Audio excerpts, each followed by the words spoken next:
3 days after I buried my son at 2:13 a.m., I received a call from a train station employee. The man on the other end said, "Sir, your son left a suitcase here with your name on it."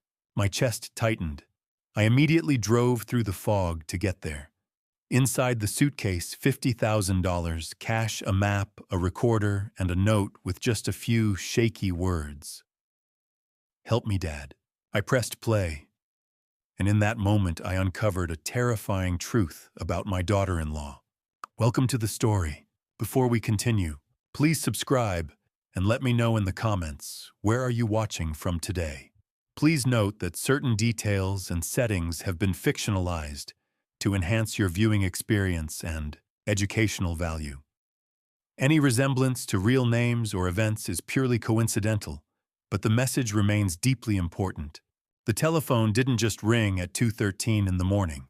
It screamed through the silence of a house that had been too quiet for 3 days.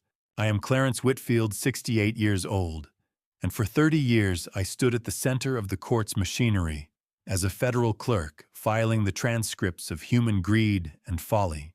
In my 3 decades at the courthouse, I had learned that nothing good ever happens when the silence is broken after midnight. I reached for the receiver with a hand that remained professionally steady, a relic of years spent recording the most harrowing testimonies without a flinch. The voice on the other end was young, cracking with a mixture of professional apology and genuine nerves.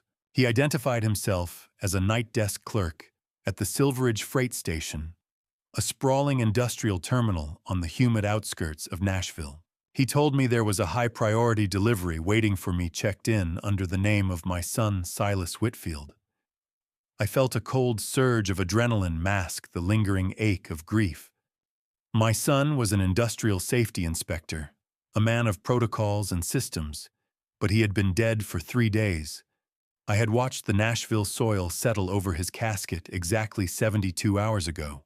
I told the boy on the phone that my son was dead, and that he wasn't shipping anything to anyone. The clerk's voice dropped to a whisper, informing me that the computer system had been triggered by a pre-scheduled digital release. It was a dead man's switch. Silas had programmed a server to release this specific shipment to me, only if he failed to check into a secure terminal for 3 consecutive days. Silence. That was the first lie I ever recorded in a courtroom. It is never truly empty. It is always weighted with the things people are too afraid to say out loud. My house was heavy with it now. I hung up the phone and dressed with the methodical precision of a man preparing for a final deposition. I drove my old sedan out of the driveway of 2214 Hilldale Drive, leaving the traditional silhouettes of East Nashville behind. A thick, claustrophobic fog had rolled in off the Cumberland River, draping the city in a white shroud that made the streetlights look like distant, dying stars. Nashville in the early hours feels less like a music city and more like a vast stone graveyard.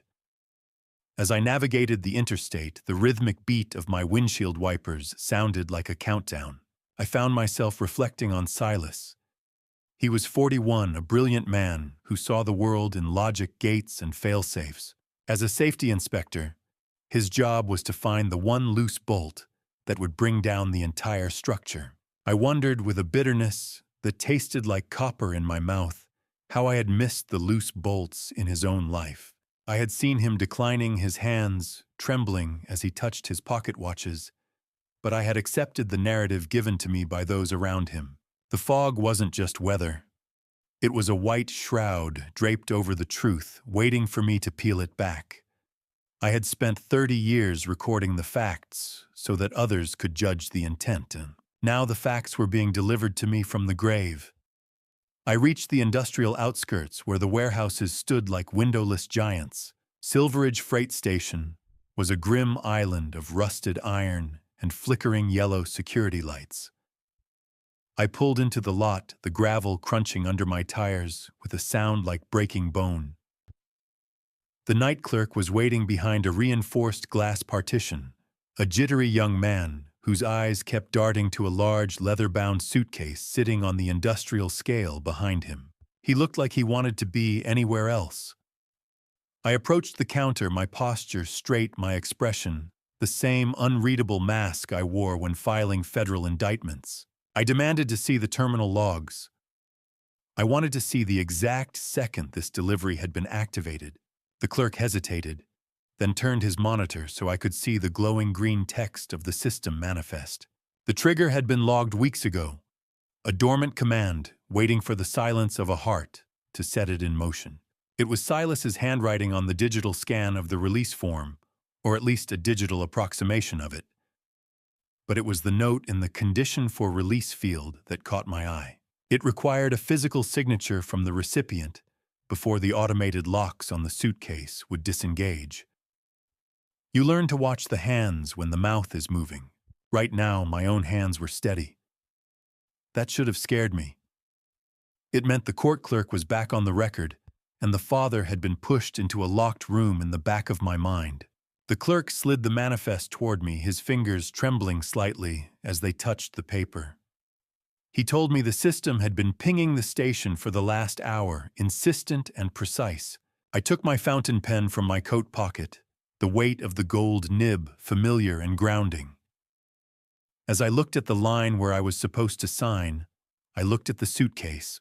It was heavy dark leather, the kind Silas used for his long-distance inspections. But it was the handle that stopped my breath.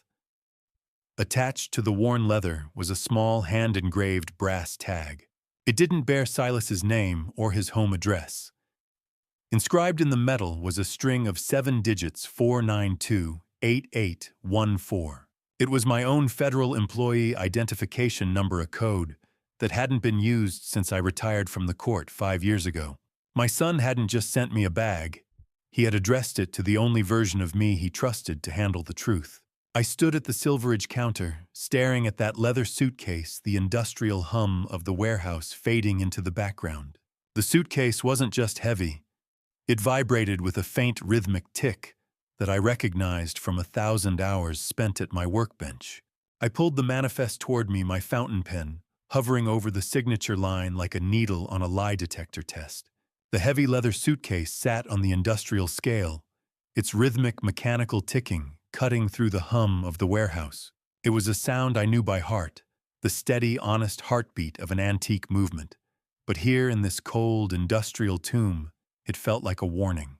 My hand remained steady as I looked at the digital screen one more time, but my mind was already racing through the protocols of a court clerk. I noticed the final system confirmation timestamp, 4:15 a.m. last Tuesday. My throat went dry. Last Tuesday, at 4:15 a.m., my son Silas was already lying on a stainless steel table in the county morgue, his heart silenced by what the doctors called sudden failure. A dead man cannot physically check a bag into a freight terminal, yet the terminal logs were shouting that he had. I looked at the jittery night clerk, his face pale under the flickering yellow fluorescent lights. He confirmed that the system had pinged the warehouse at that exact moment, a pre-scheduled digital ghost interacting with the world of the living. I realized then that this wasn't just a delivery. It was a precisely timed strike, a hand reaching out from the grave to grab my collar. Have you ever looked at a clock and realized the time was lying to you? That is the feeling of a world tilting on its axis, where the numbers we use to measure our lives suddenly lose all meaning. I signed the manifest with a sharp, jagged flourish, the gold nib of my pen digging deep into the paper. The clerk released the automated locks on the scale, and I reached down to lift the bag. I expected the familiar weight of a traveler's clothes, but the density of the suitcase nearly pulled me off balance. It didn't just feel heavy. It felt solid, like it was packed with lead or heavy machinery. My lower back flared with a dull ache as I adjusted my grip, my pride flaring up when the clerk reached out to assist. I refused him with a sharp shake of my head. I had spent 40 years carrying the weight of the Whitfield name and the heavy secrets of the federal court. I could handle one bag no matter how much gravity it seemed to pull from the floor. I began the long haul toward the exit, every step a struggle against the sheer mass of my son's final secrets. The fog had turned into a punishing cold Nashville downpour by the time I pushed through the iron-fenced gates. The rain hit the back of my neck, like needles soaking through my wool coat in seconds. The parking lot of Silveridge Freight Station was a vast, oil-slicked wasteland, lit only by the occasional strobe of a dying security light. I dragged the suitcase toward my old sedan, the wheels of the bag screaming against the wet asphalt. The rhythmic ticking inside grew louder, amplified by the heavy metallic drum of the rain hitting the suitcase leather. Halfway to the car, I stopped. The hair on my arms stood up, a sensation I hadn't felt since I filed the evidence on the Volis disbarment case. I sensed I was being watched. I scanned the darkness, my eyes searching the perimeter of the industrial road. The station felt like a stage, and I was the only actor who didn't know his lines. I whispered into the storm, challenging whatever was hiding in the shadows to come out if they wanted what Silas had left me. I was a court clerk. I had seen how thieves operated, and I knew that the dark only had power if you were afraid to look into it. The handle of the bag bit into my palm like the cold edge of a gavel. It was a physical reminder of the authority I still held even in retirement. I was 68 years old, wet to the bone, and suddenly I felt every single second of it. My knees were stiff, and the cold was beginning to settle into my joints. But the adrenaline kept the father in me suppressed, while the clerk took full command. I reached the car and fumbled for my keys, the rain blinding me as I finally popped the trunk.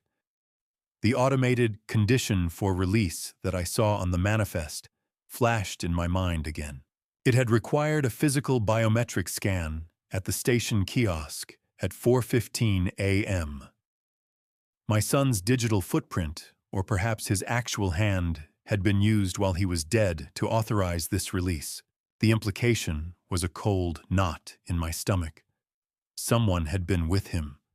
Someone had known about the dead man's switch and had used Silas's cold body to ensure the gears of this plan kept turning. I heaved the bag into the trunk, with a grunt of exertion, the interior dome light of the car flickering on. I leaned in my breath, coming in ragged gasps, and that's when I saw it. Shimmering under the dome light was a smear of fresh, dark blue industrial grease on the corner of the suitcase leather. It was a specific heavy-duty lubricant I had seen once before, used on the massive elevator gears in the federal courthouse where I had spent my career. It didn't belong on a freight bag in an industrial station. It was a fingerprint of a different kind, a link between my son's death and the very halls of justice where I had filed the transcripts of 1,000 crimes. I stood there, the rain pouring off the brim of my hat, staring at that blue smear. The trunk slammed shut, but the sound was eclipsed by the flash of high-beam headlights from a black sedan, idling at the far end of the industrial road. The same sedan Silas had photographed in his secret Project Silver files. The car didn't move. It just sat there like a predator watching its prey decide which way to run. I didn't pull into my driveway. I kept rolling, dousing my headlights, and drifting into the alleyway, like a ghost returning to a haunt I no longer recognized. The flash of those headlights from the black sedan back at the freight station was still burned into my retinas, a rhythmic pulsing that matched the throb in my lower back. I watched my rearview mirror waiting for the dark shape to turn the corner of Hilldale Drive, but the street remained empty, swallowed by the Nashville fog. It was only when I reached the rear of my property that I saw the truth. The black sedan wasn't following me from the station. It was already parked at the end of my alley, its engine ticking as it cooled. Whoever was behind the wheel had known my destination before I did. They weren't chasing me. They were waiting for me to bring the prize home. I steered my car into the detached garage, the tires crunching over gravel that sounded like breaking bone, and I killed the engine. The silence that followed was heavy, ancient, and entirely temporary.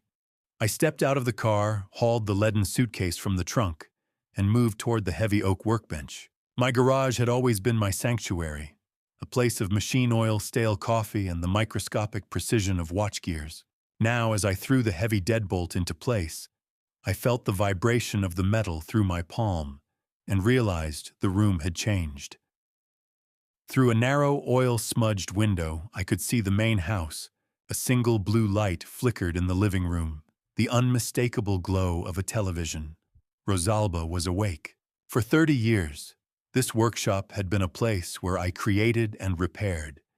But in the span of an hour, it had been transformed into a bunker in an undeclared war. I stood there for a moment, leaning my weight against the locked door until my pulse slowed to a methodical rhythm. "Not here," I whispered to the empty room. "You don't get this room, Rosalba. Do you know how much silence weighs when it's filled with the ghosts of the people you failed? It is a physical burden, a pressure on the lungs that no amount of deep breathing can alleviate." I had spent my life recording the mistakes of others, but I had been blind to the rot in my own house. I cleared a space on the workbench, sweeping aside a tray of mainsprings and brass escapements to make room for the suitcase. The leather was still damp from the Nashville rain, smelling of wet earth and old copper. I reached for a precision scalpel, the blade catching the yellow light of the overhead fluorescent bar. I sliced through the heavy zip ties securing the zippers, the plastic snapping with a sound like a small caliber pistol. When I pulled the bag open, the contents didn't just sit there. They seemed to accuse me. Stacks of banded $100 bills were packed tightly into the lining $50,000 at a rough count. Resting on top of the money was a hand-drawn map of the property my property marked, with several jagged red X in locations Silas shouldn't have known about. Next to the map sat a small black digital recorder. I found a folded note tucked into the side pocket. I recognized the handwriting immediately, but it was shaky, the loops of the letters collapsing into one another. It read, "Help me, Dad.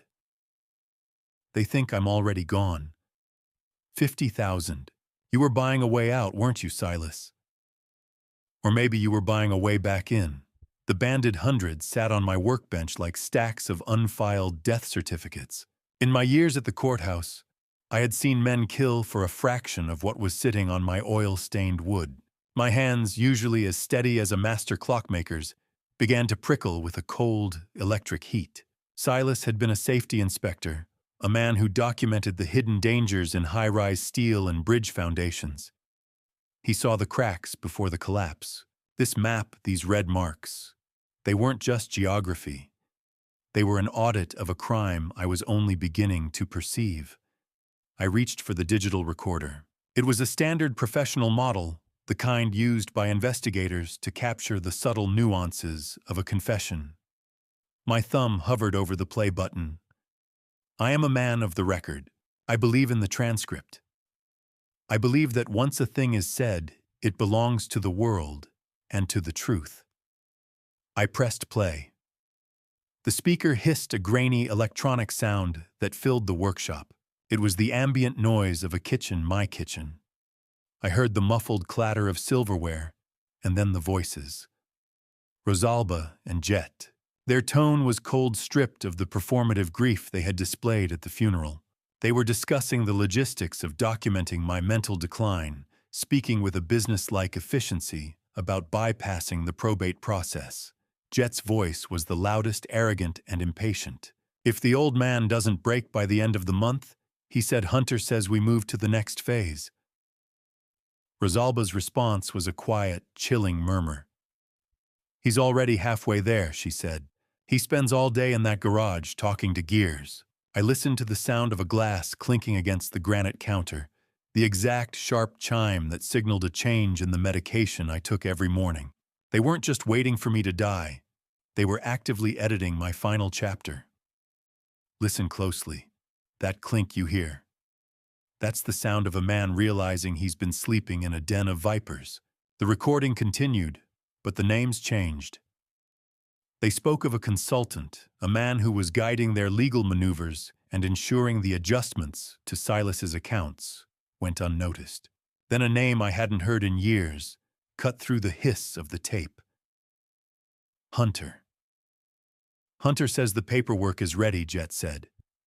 The final sounds on the recording revealed the depth of the betrayal. This wasn't just a domestic greed play.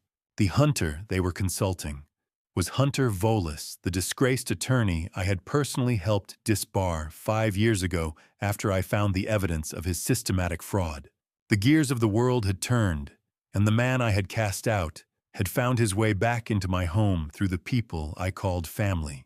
The recorder hissed into silence, but the last sound wasn't a voice, it was the distinct, sharp click of the garage's side door handle being turned from the outside. I didn't reach for my phone. I reached for the heavy iron pry bar beneath my workbench, my heart hammering a rhythm older than any court transcript. The sharp metallic click of the garage's side door handle echoed through the small space, a sound that felt like a gavel striking wood in a silent room.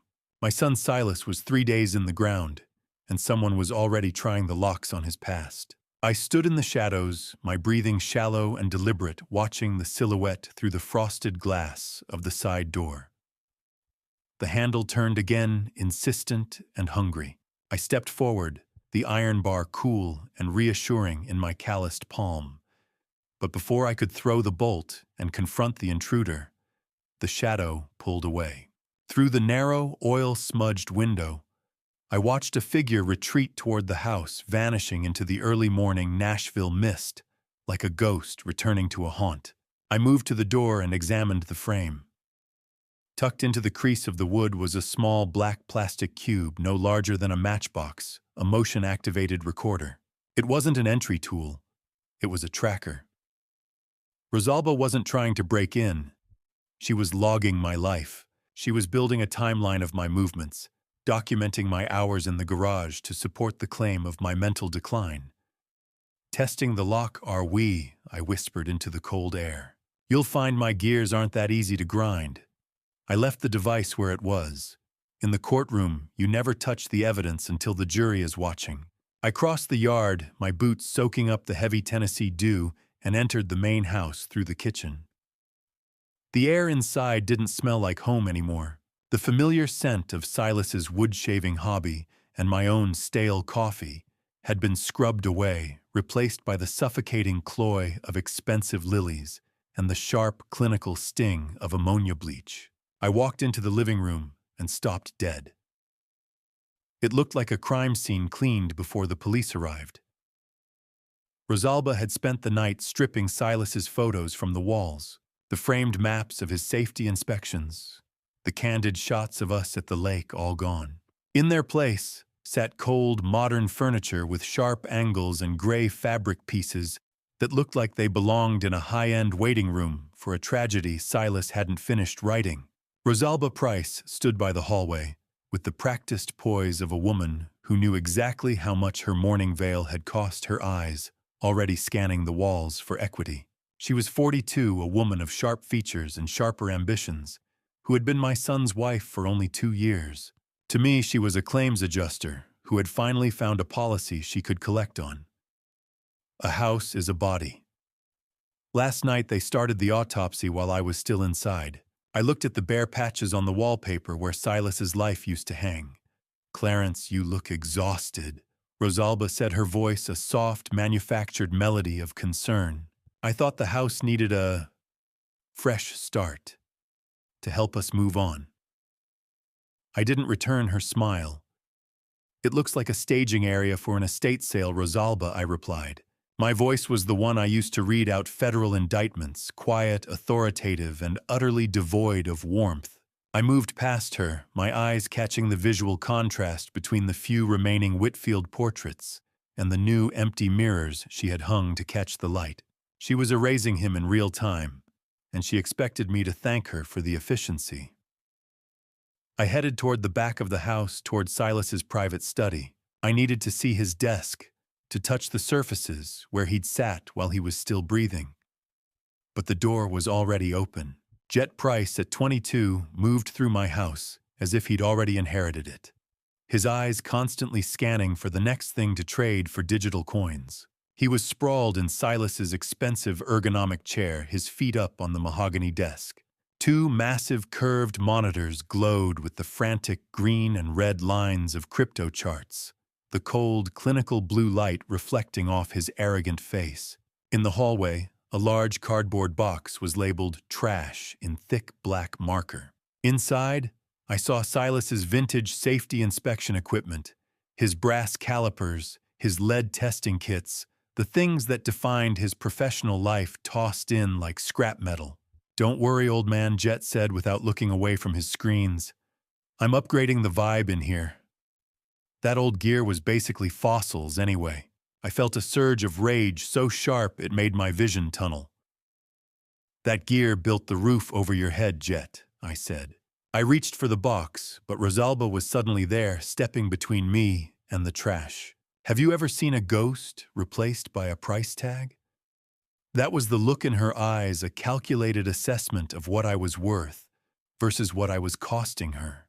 "Clarence Jet needs the high-speed connection for his business." She interjected, her hand resting on my arm with a weight that felt like a shackle. "It's better this way. We need to keep the house productive."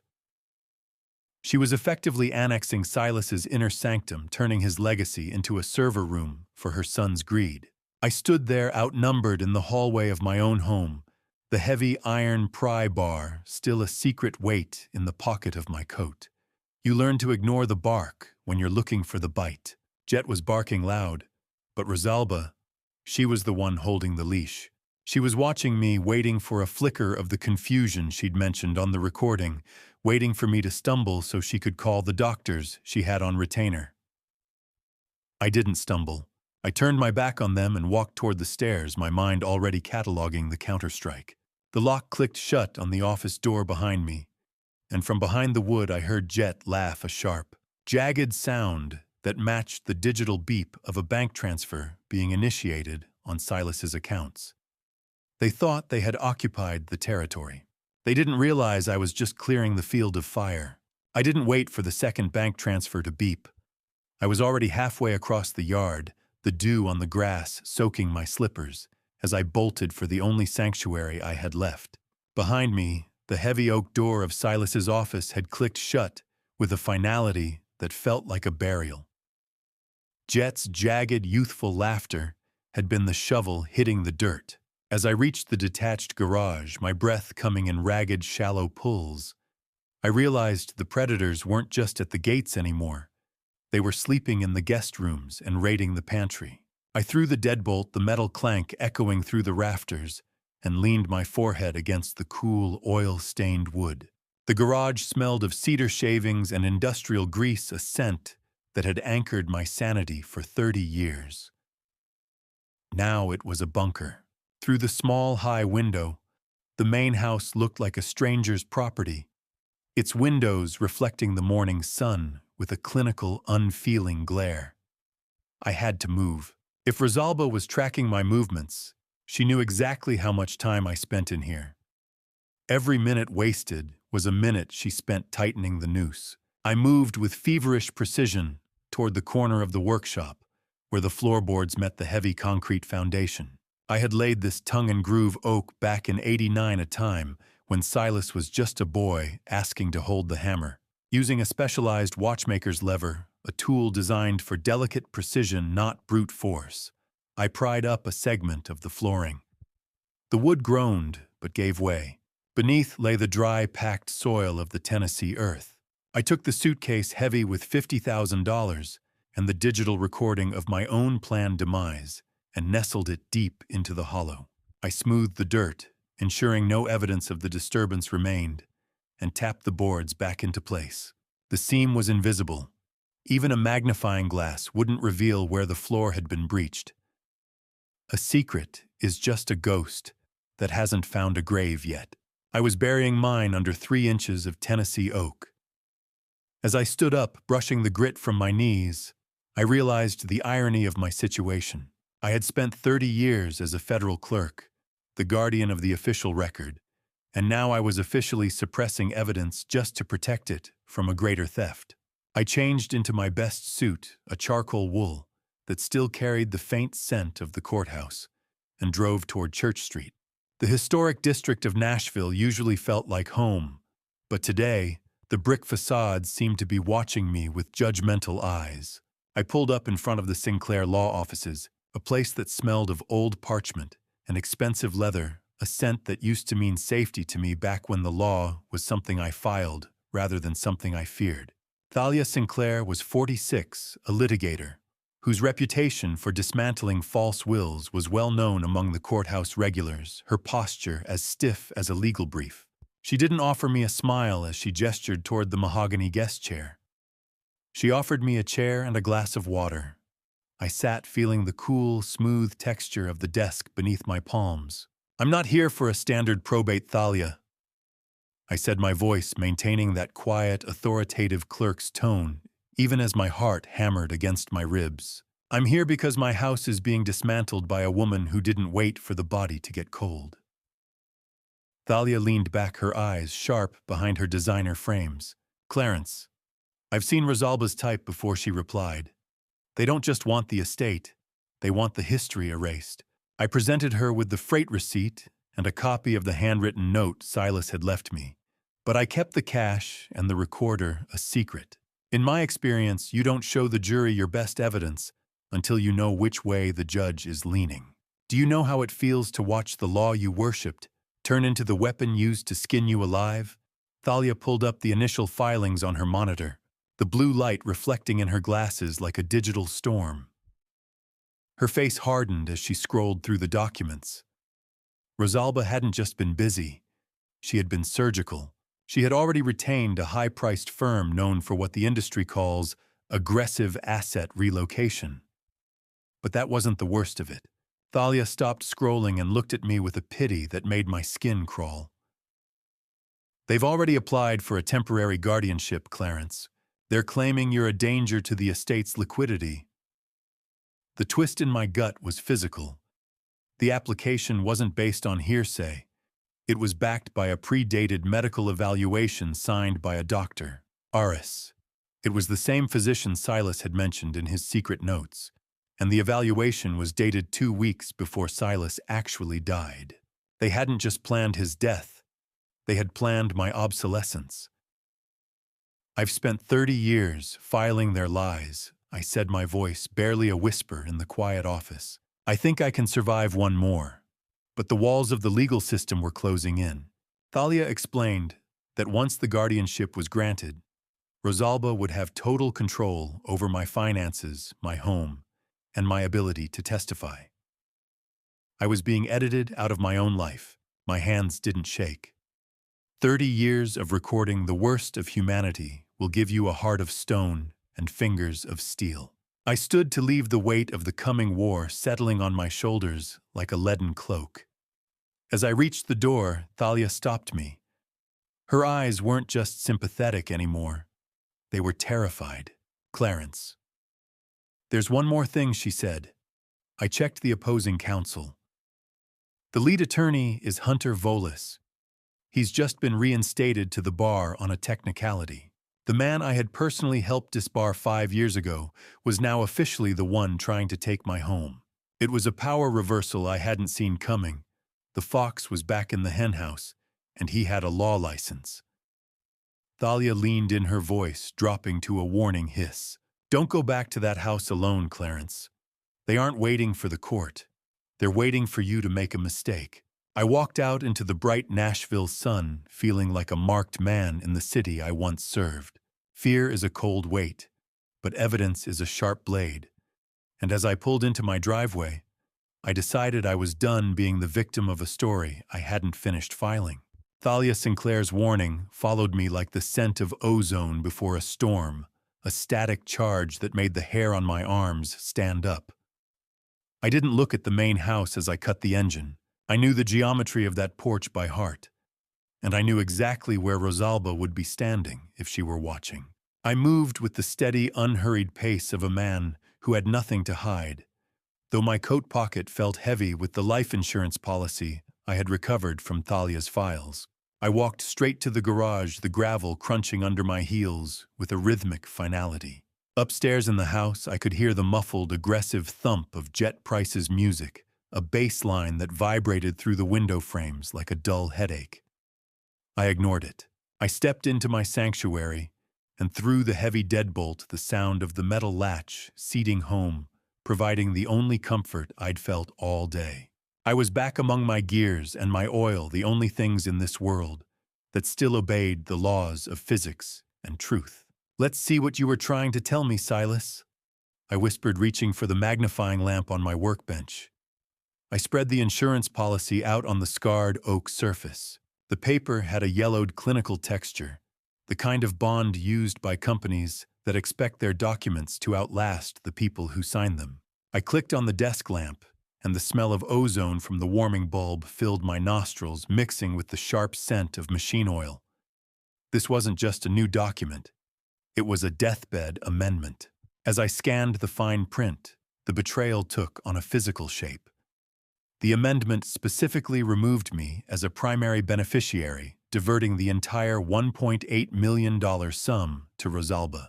The justification was written in cold legalese prose.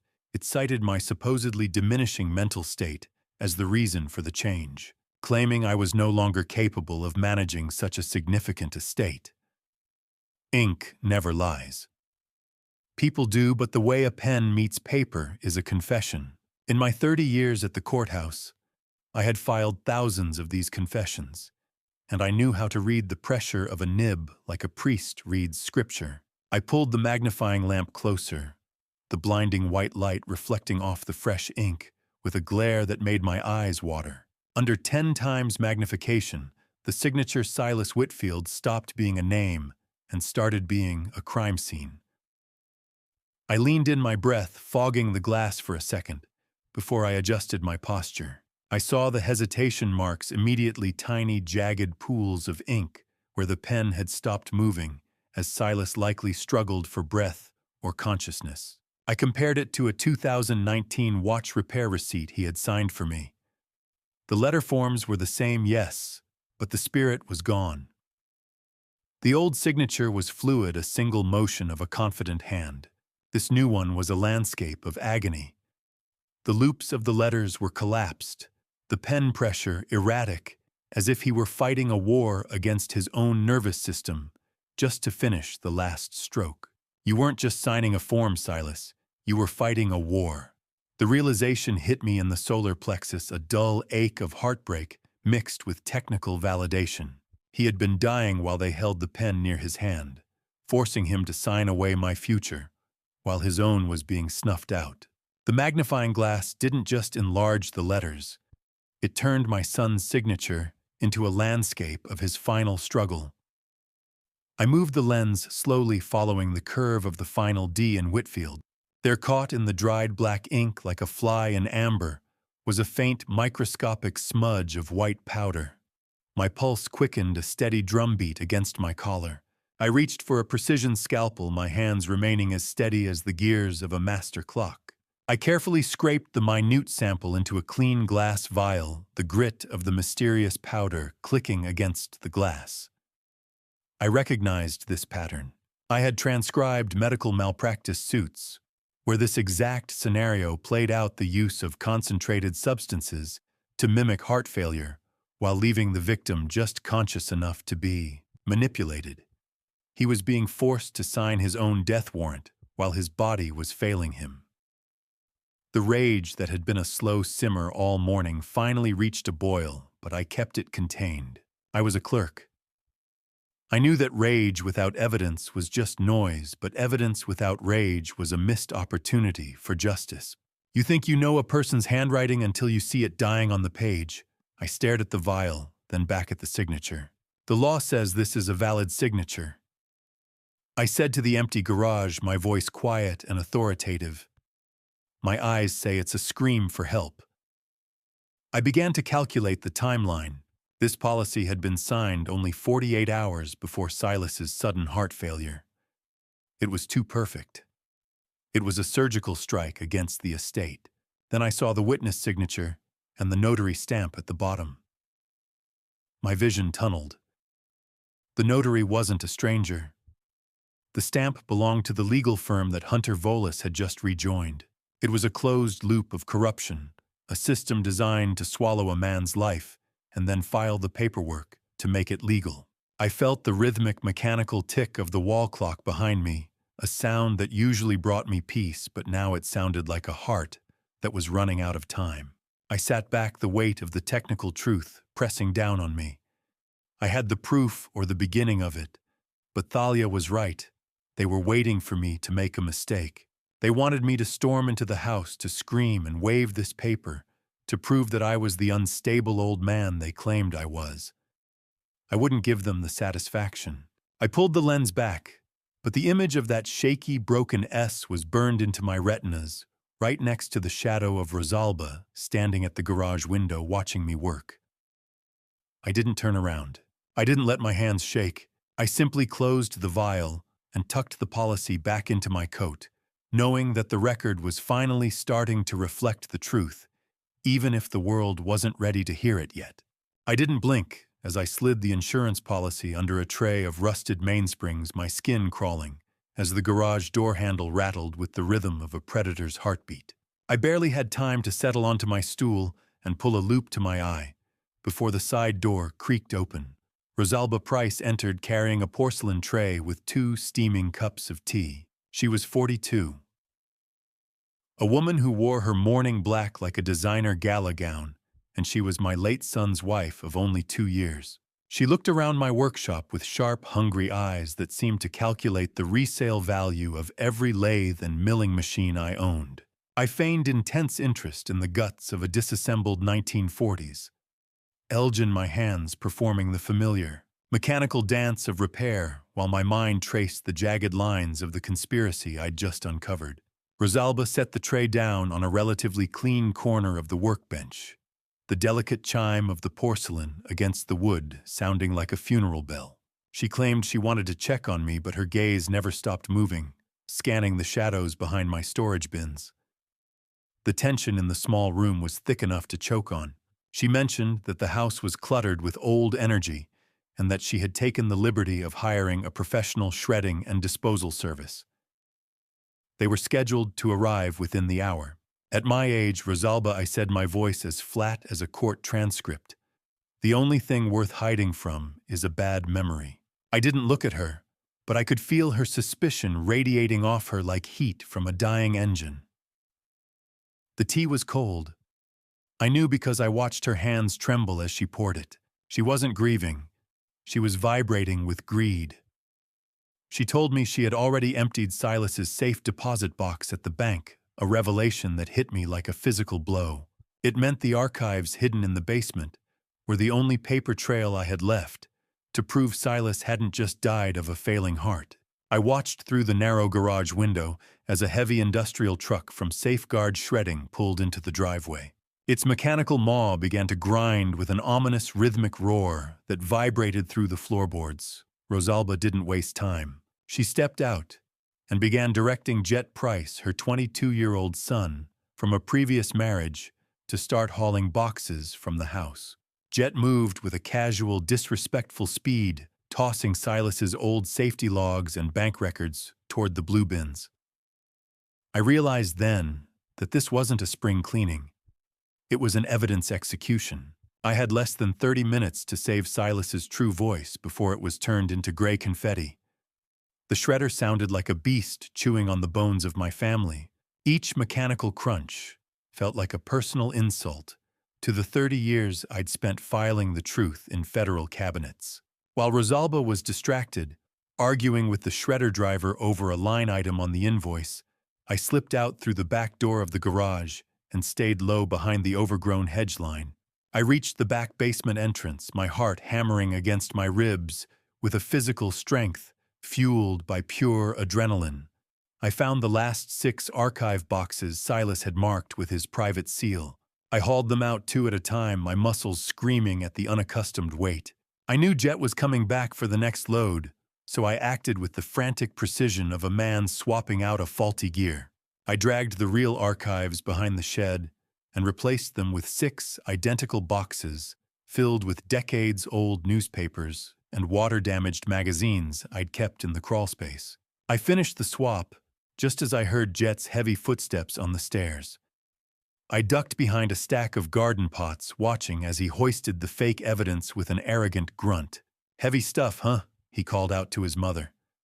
"Must be all those safety manuals." I didn't breathe until I heard the shredder devour the first load of old news. "Knowledge is a heavy burden." "Jet," I muttered under my breath as I watched him return for more. You wouldn't know anything about it? I moved the real boxes one by one, staying in the blind spot of the kitchen window. I shuttled them into the garage, tucking them behind the massive steel cabinets, where I kept my collection of vintage watch cases. My breath was coming in ragged pulls, and the rough cardboard grit was embedded in my palms. But a cold sense of triumph began to settle over me. I had intercepted the record. As the shredding truck finally pulled away, its task seemingly complete, Jet lingered by the garage door. He mentioned that Rosalba had already scheduled a structural inspection for the garage for the following morning. The news was a cold splash of reality. My new hiding spot was already under threat. They were closing the circle, moving from the house to the workshop, intent on leaving no corner of Silas's life unscrubbed. Watch the way people carry boxes. If they treat them like trash, they don't know the value of what's inside. Jet didn't have a clue, but Rosalba, she was smarter. She wouldn't stop until she found the gap in her ledger. I waited until the house went quiet, and the blue light of the television was the only thing visible through the kitchen window. I returned to the cabinets to ensure the boxes were truly hidden. I tucked the sixth and final box behind a wall of brass escapements and silver chains. As I pulled my hand away, my fingers brushed against something hard and cold, taped to the underside of the lid. It wasn't paper. I reached back in and peeled away a strip of heavy-duty reinforced tape, bringing the object into the light of my workbench lamp. It was an unmarked medical vial, empty, but for a faint crystalline residue that caught the yellow light. This hadn't been in the original inventory of Silas's files. It was something he had literally taped to his legacy as a final, desperate footnote. My hands, which had been steady through the theft and the deception, finally began to shake. I stared at the glass, realizing that Silas hadn't just left me clues. He had left me the weapon used to kill him. I didn't pull my hand back. I let my fingers trace the jagged plastic edge of the secret Silas had literally taped to his legacy. In the pitch-black garage, illuminated only by the thin, jittery beam of my penlight, the object felt alien and cold. I carefully peeled away the layers of heavy-duty reinforced tape, my breath hitching, as an unmarked medical vial tumbled into my palm. It was empty, save for a faint crystalline residue that clung to the inner glass like frost. I am a man of the record, and my mind immediately began building a chain of custody. I placed the vial into a clean watch-part tin, the metallic ping of the lid closing, sounding like a period at the end of a sentence. "You were a safety inspector, Silas," I whispered to the shadows. "You knew exactly what a toxic spill looked like." This wasn't a standard prescription. The residue had a specific clinical quality, something far more concentrated than any household cleaner. I realized then that the medical vial Silas found wasn't a common drug.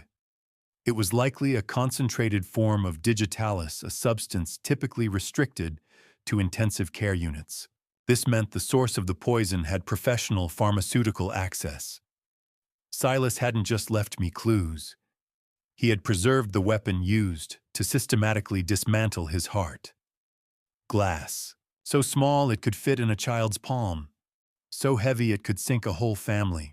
I sat at my workbench and opened my encrypted tablet, the blue light reflecting off my glasses and casting long, ghostly shadows across the lathe. I navigated to the hidden cloud folder Silas had labeled Project Silver.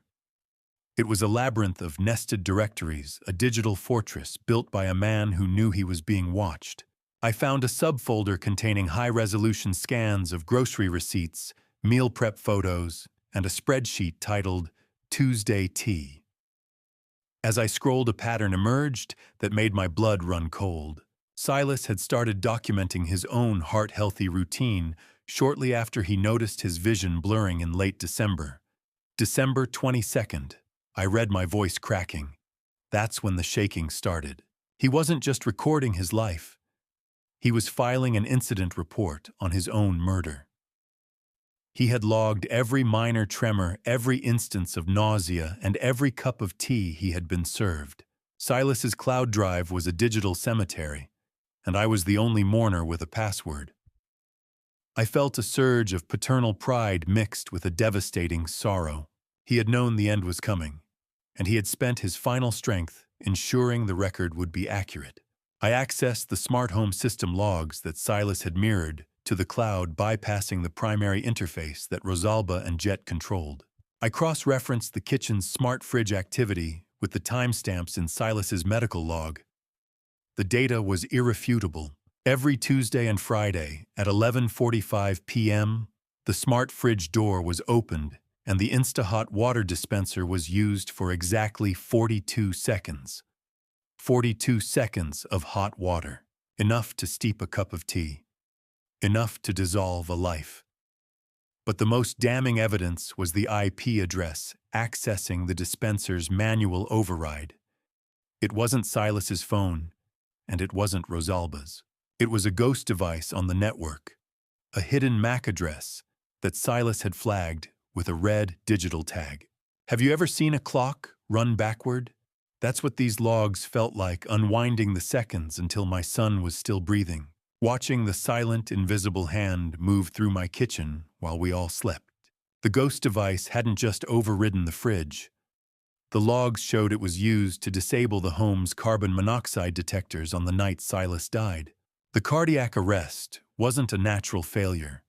It was assisted by a calculated hypoxia, a lack of oxygen, that ensured his heart would stop before he could cry for help.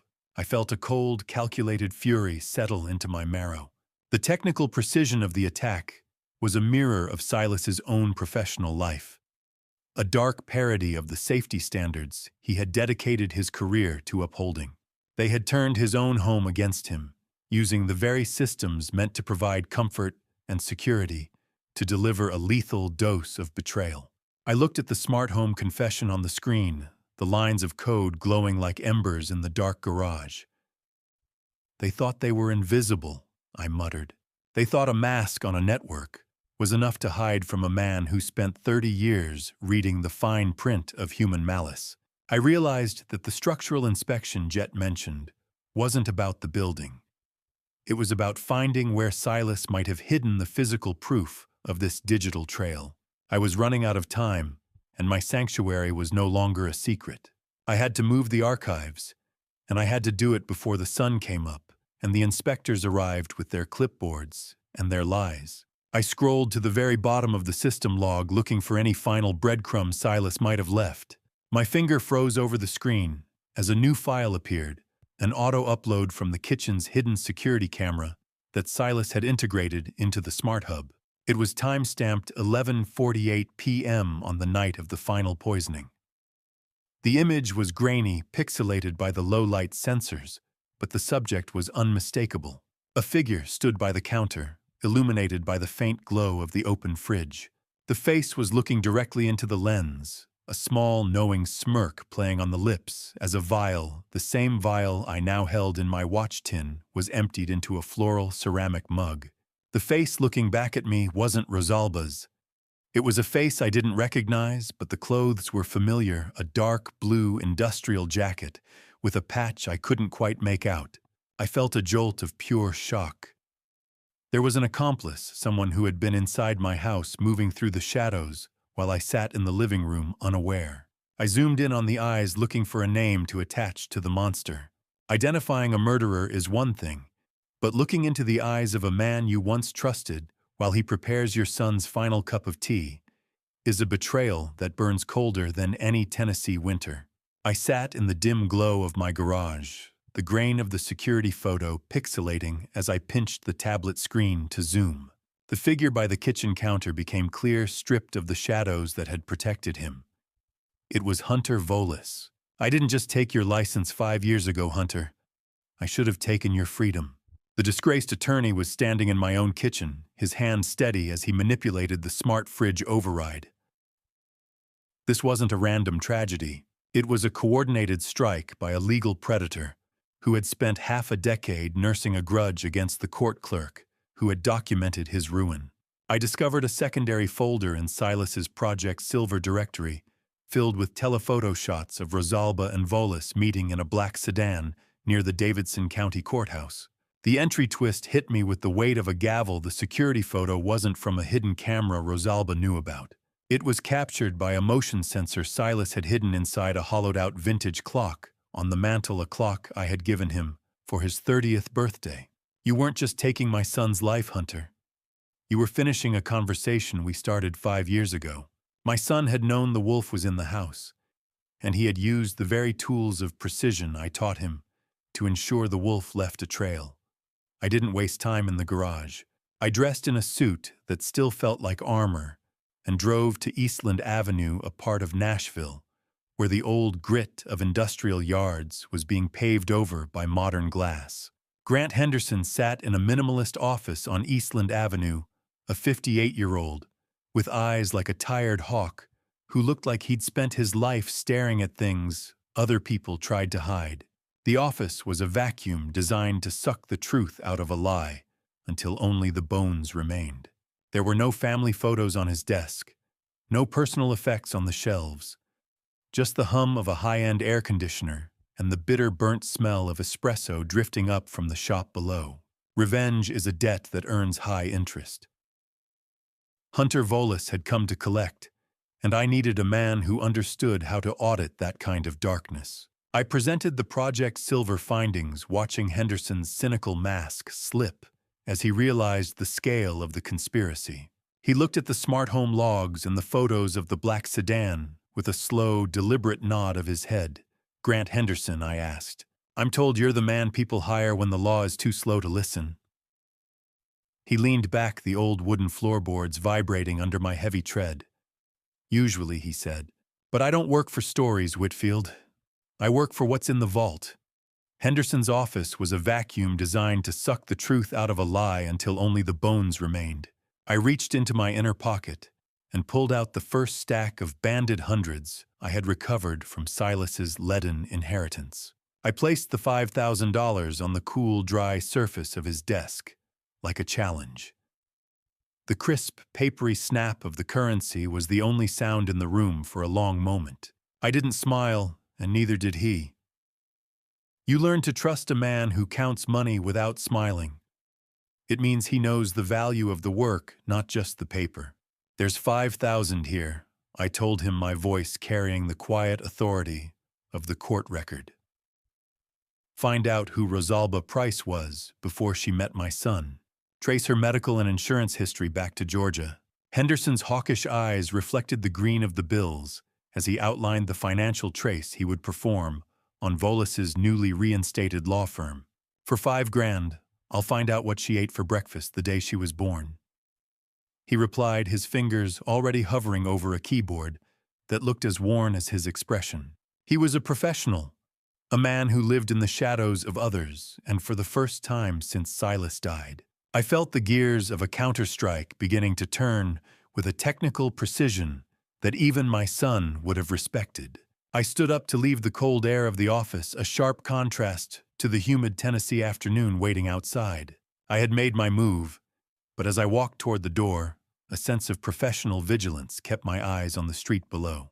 As I reached for the door, I glanced out the window and saw it, a familiar black sedan parked 2 blocks down from Henderson's office. It was the same car Volas had been using to shadow me, its chrome reflecting the afternoon sun with a predatory glint. The realization was a cold knot in my stomach. The investigator's secret location might already be compromised, or worse, Volas was already steps ahead of me, marking the people I tried to recruit. Henderson watched me walk to the door, his voice stopping me just as my hand hit the brass knob. Whitfield, he called out. You should know Hunter Volas didn't just get his license back on a fluke. He got it back because someone in the district attorney's office signed a waiver. The implication was a physical blow. This wasn't just a vengeful lawyer and a greedy widow. There was rot inside the very system I had served for 30 years. I walked out into the sun, my mind already cataloging the faces I knew at the DA's office, wondering which one of them had sold their soul to help a murderer finish his work. The drive home felt like a transit through a city I no longer recognized, a landscape where the law was a thin veil for a much older, uglier kind of malice. The drive back to Hilldale Drive felt like navigating a city built on top of a sinkhole, where the very institutions meant to anchor the truth were the ones letting it swallow my son whole. Grant Henderson's parting words at the coffee shop remained lodged in my mind like a shard of glass. Hunter Volis hadn't just clawed his way back into the legal profession through sheer persistence. He'd been ushered through a side door by someone inside the district attorney's office. I sat behind the wheel of my sedan, my hands gripping the plastic rim with a white-knuckled intensity. For 30 years, I had been a part of that machine. I had filed the indictments, recorded the sentencings, and believed that the system was fundamentally sound. Now I was forced to confront the reality that the machine was secretly rusting from its core. Someone had signed a waiver. Someone had looked at a predator like Volis, a man who had systematically defrauded the vulnerable, and decided he was fit to return to the bar. Who signed that waiver? Silas. Who let the wolf back into the pen? The realization that I was fighting a network rather than a single woman turned my grief into a cold, simmering indignation. 30 years of filing paperwork for a machine that was secretly rusting from the inside had left me with a bitter taste of betrayal. I navigated the afternoon Nashville traffic with a mechanical precision. I saw the city differently now. Every courthouse and government annex I passed felt less like a monument to justice and more like a fortress for those who knew how to manipulate the fine print. I was a man of the record, but I was realizing that the record could be erased or altered by the very people who were paid to protect it. By the time I pulled into my driveway, the sun was beginning to dip, casting long, skeletal shadows across the lawn. A stroke at 35 is a miracle of biology, or a masterpiece of chemistry. I avoided the main house where the rhythmic, distant thump of Jet's bass line vibrated through the windows and headed straight for the garden. I needed the smell of damp mulch and turned earth to ground me. I took my trowel and began to work on the hydrangeas near the back fence, a spot where the house's thick brick walls would scramble any listening devices. It was a paranoid thought, but paranoia is just a survival instinct when you're living with a claims adjuster who treats human lives like a balance sheet. I dug the trowel deep into the soil, my phone vibrating against my hip. It was Henderson. I pressed the receiver to my ear, the static-filled, tinny quality of his voice barely audible over the hum of a neighbor's lawnmower. He didn't waste time on pleasantries. He had spent the last 48 hours digging into Rosalba's history in Savannah, and what he found made my blood run cold. Before she met Silas, Rosalba had a previous husband who died of a sudden, unexplained stroke. There was no autopsy. At the time, Rosalba was working as a claims adjuster. Henderson found evidence that she had specifically requested medical files on cardiovascular vulnerabilities from her employer's database months prior. She doesn't just kill Whitfield. Henderson's voice crackled. She adjusts the reality of the aftermath. She used her insider knowledge to expedite a $400,000 payout before the ink on the death certificate was even dry. It wasn't a medical tragedy. It was a professional signature. Rosalba didn't just walk into our lives. She was a virus that had already perfected its strain in another host. I stood up, the sharp sting of a rose thorn pricking my thumb as I listened. The blood welled up, a tiny crimson bead against the dirt on my hand. Henderson explained that the Georgia victim's family had tried to contest the insurance payout, sensing something was wrong. They were silenced almost immediately by a high-priced legal team led by an out-of-state consultant. I didn't need a name to know who that consultant was. Volis. It was a partnership, a serial fraud scheme, where she provided the target and the chemistry, and he provided the legal shield to keep questions from reaching a courtroom. Silas wasn't a random choice. He was a meticulously selected target chosen because of his high insurance policy and his solitary father. They have a script, Silas. They've played this role before. She didn't love him. She was just auditing his life for the maximum payout. Do you see the pattern? It's not about the death. It's about the silence that follows. I wasn't just fighting for an inheritance. I was fighting to stop a pair of predators who had turned murder into a business model. But as I stood there in the fading light, Henderson's voice dropped even lower. He told me that the Savannah victim's mother was still alive. She had been the loudest voice calling for an investigation, but shortly after her son's death, she was committed to a private mental facility against her will. The legal paperwork had been airtight, citing a sudden onset of grief-induced psychosis. My heart hammered a frantic rhythm. It was the same fate Rosalba was currently planning for me.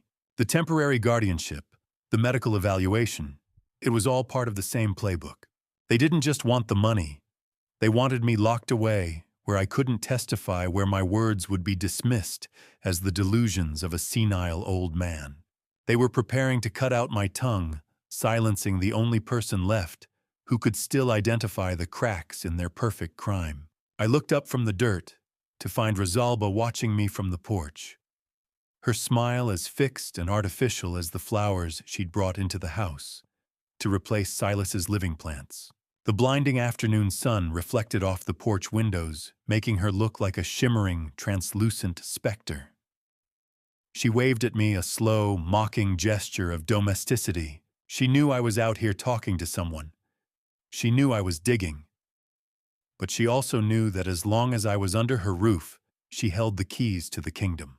I looked back down at the dirt, realizing I was standing on my son's legacy, and if I didn't find a way to break their script, I would be the next file they closed. I tucked my phone away, the weight of the silence between us heavier than it had ever been before. I didn't return Rosalba's smile. I felt my pocket vibrate with a triple pulse alert from my tablet, a silent alarm that someone was trying to pick the digital lock on my life. I adjusted the brim of my hat, keeping my eyes low as I stepped past her on the porch. The smell of the damp mulch still clung to my clothes, but the floral perfume she had drenched the entryway in hit me like a physical wall as I entered the house. I didn't stop to make small talk. I climbed the stairs with the slow, deliberate gait of the man she wanted the world to see. The aging, tired clerk, but inside the machinery of my mind was spinning at high velocity. Once inside my bedroom, I threw the deadbolt and pulled the secure tablet from its hiding spot beneath the loose floorboard under my bed. The screen was a sea of amber warnings. Project Silver, the monitoring tool Silas had installed on my devices before his heart gave out, was flagging a sustained assault. Someone was hammering at my federal pension portal and my primary savings account. I watched the logs in real time, seeing the intruder attempt to bypass my two-factor authentication by rerouting my recovery text messages to a virtual secondary number. It was a sophisticated play, the kind of digital lockpicking that required more than just greed. It required a specific kind of technical malice. Jet isn't just trying to steal money, I realized as I watched the cursor dance across the security logs. He is attempting to access my old court records, the archived transcripts of the Volis disbarment, looking for any sensitive thread Hunter Volis can use to blackmail me into dropping the probate contest. In the digital world, there is no sound when someone breaks your windows, just the quiet hum of a dying battery. I sat on the edge of my bed, the blue light of the tablet reflecting off the lenses of my glasses, and felt a cold sense of technological violation. My retirement, 40 years of meticulous service and careful saving, was being audited by a thief who hadn't even been born when I filed my first indictment. I initiated the network sniffer Silas had integrated into the home's smart hub, a piece of code designed to hunt the hunters. It didn't take long for the software to return a result. The requests weren't coming from an outside hacker in some far-flung corner of the world. The MAC address was 000A959D6816. That was the signature of the high-end gaming laptop Jet had moved into Silas's old office. The breach was coming from inside the house. They weren't just waiting for the probate court to decide my fate. They were actively trying to bankrupt me in the interim to ensure I couldn't afford Thalia's legal fees. They wanted me destitute, defenseless, and eventually silenced. Jet was a vulture with a keyboard picking at the retirement I'd spent 40 years building. I felt a surge of pragmatic alarm. My pension was my only remaining shield, the only thing keeping the lights on, and the lawyers paid. If they could drain the well, they wouldn't even need the court to commit me. The lack of resources would do the work for them. I adjusted my security protocols, locking down the accounts with a biometric override that Jet couldn't spoof from a distance. But I knew it was only a temporary fix. They were persistent. I stood up, tucked the tablet into the small of my back, and opened my bedroom door. I moved down the hallway with the silent, practiced tread of a man who had spent 3 decades navigating the hushed galleries of the federal courthouse. I reached Silas's old office, the door of which was cracked just enough to allow a sliver of light to bleed into the dark hallway. I peered through the gap. The air in the hallway was cool and stale, but a wave of heat radiated from the office, the acrid electric smell of a laptop running at full capacity filling my nostrils. Jet was hunched over the keyboard, his face illuminated by the ghostly green glow of a brute force password cracker running on his dual monitors. The sharp rhythmic tapping of his mechanical keyboard sounded like a flurry of small bones hitting a hollow box. Rosalba stood directly behind him, her hands resting on the back of the chair, whispering instructions with a frantic, focused energy. I pulled my phone from my pocket and initiated the camera recording a few seconds of the scene. "Is it through yet?" I heard Rosalba ask, her voice stripped of the sweetness she used on the porch. "Hunter needs those account numbers by tonight." Jet grunted, his fingers never stopping their frantic dance. "Almost there, Mom. The old man's security is ancient, but it's annoying. He's got some kind of legacy encryption on the pension files. Never underestimate a man who has spent 30 years filing the evidence of other people's stupidity." Jet was about to become Exhibit B. I felt a wave of pure, unadulterated disgust as I watched them violate the sanctity of the room Silas had once used to protect people. But then I noticed something else on the screen. There was a second device connected to Jet's laptop via an encrypted tunnel represented by a small, blinking icon in the corner of his taskbar. I squinted, capturing the IP address in my recording. My stomach dropped as I recognized the prefix. It traced back to a remote administrative terminal. The internal help Hunter Volis was receiving suggested he had someone with high-level system access in his pocket. The rot had spread into the very digital infrastructure that was supposed to protect the city's legal records. Jet suddenly stopped typing and looked toward the door, his eyes narrowing as if he could sense the air changing. I pulled back into the shadows, my heart hammering against my ribs. But I wasn't fast enough to avoid the consequence of the digital war. As I retreated toward my room, my tablet vibrated violently against my spine. I pulled it out to find the screen had turned a brilliant, terrifying red. A system-compromised warning flashed in bold white letters, followed by a series of cascading error codes. Jet had found the sniffer. He hadn't just blocked me. He had counterattacked, flooding my secure tablet with a logic bomb that was systematically eating through Silas's Project Silver files. I watched, paralyzed, as the digital record of my son's legacy began to dissolve into gibberish right in front of my eyes. I didn't panic when the screen bled red. I simply closed the tablet, stepped into the shadows of the hallway, and let Jet believe he'd won a battle while I went to win the war. The hallway was silent save for the rhythmic, dull thumping of Jet's music behind the office door. I moved with the invisibility of a man who had spent 30 years blending into the background of a courtroom. I didn't return to my bedroom. Instead, I slipped out the back door and crossed the yard to the garage, my footsteps light on the damp grass. Once inside the sanctuary of the workshop, I didn't go for the main workbench. I climbed the narrow, creaking stairs to the small attic loft where I kept the relics of my 30-year career. Tucked behind a stack of archived court transcripts inside a dusty, heavy-duty oscilloscope case was Silas's true digital legacy. It was a secondary air-gapped laptop, a rugged machine he'd used for industrial site audits. You thought a red screen would stop a man who filed federal depositions for 30 years, I whispered to the empty rafters, the smell of ancient dust and ozone filling my lungs. I booted the machine, the static hum of the old screen cutting through the silence of the loft. The stinging cold of the metal laptop casing seeped into my fingers, but I didn't flinch. I was back on the record. I bypassed Jet's clumsy lockdown with a series of keystrokes Silas had taught me during our Sunday afternoons at the bench. Jet's brute force attack had been loud and arrogant, but Silas had built layers he could never reach. Jet's system compromise was actually a honeypot Silas designed to trap anyone attempting to access the accounts. By triggering that red screen, Jet hadn't locked me out. He had just broadcast his own location MAC address, and every single keystroke he'd made for the last hour to a secure server at Thalia Sinclair's office.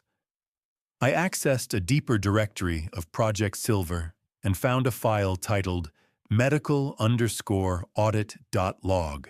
As I scrolled through the entries, my analytical triumph was eclipsed by a deep, hollow, paternal sorrow.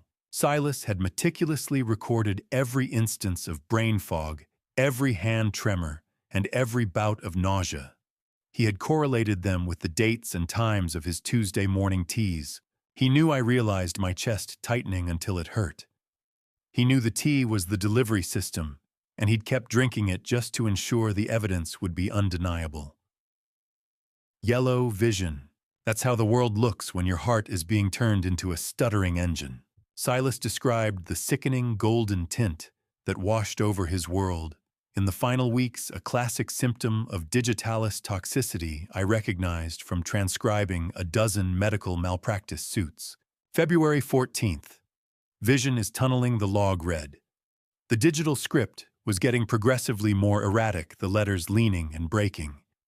She smiled when I finished the cup today. It was a sentence that felt like a needle to the heart. My son had sat across from his wife, watched her smile at his slow execution, and continued to take his notes. The journal ended with a chilling directive. Check the undergears of the grandfather clock. I'm leaving the trail, Dad. Just follow the rhythm. Silas's trust was a digital moat, and Rosalba was currently drowning in it without realizing the water was rising.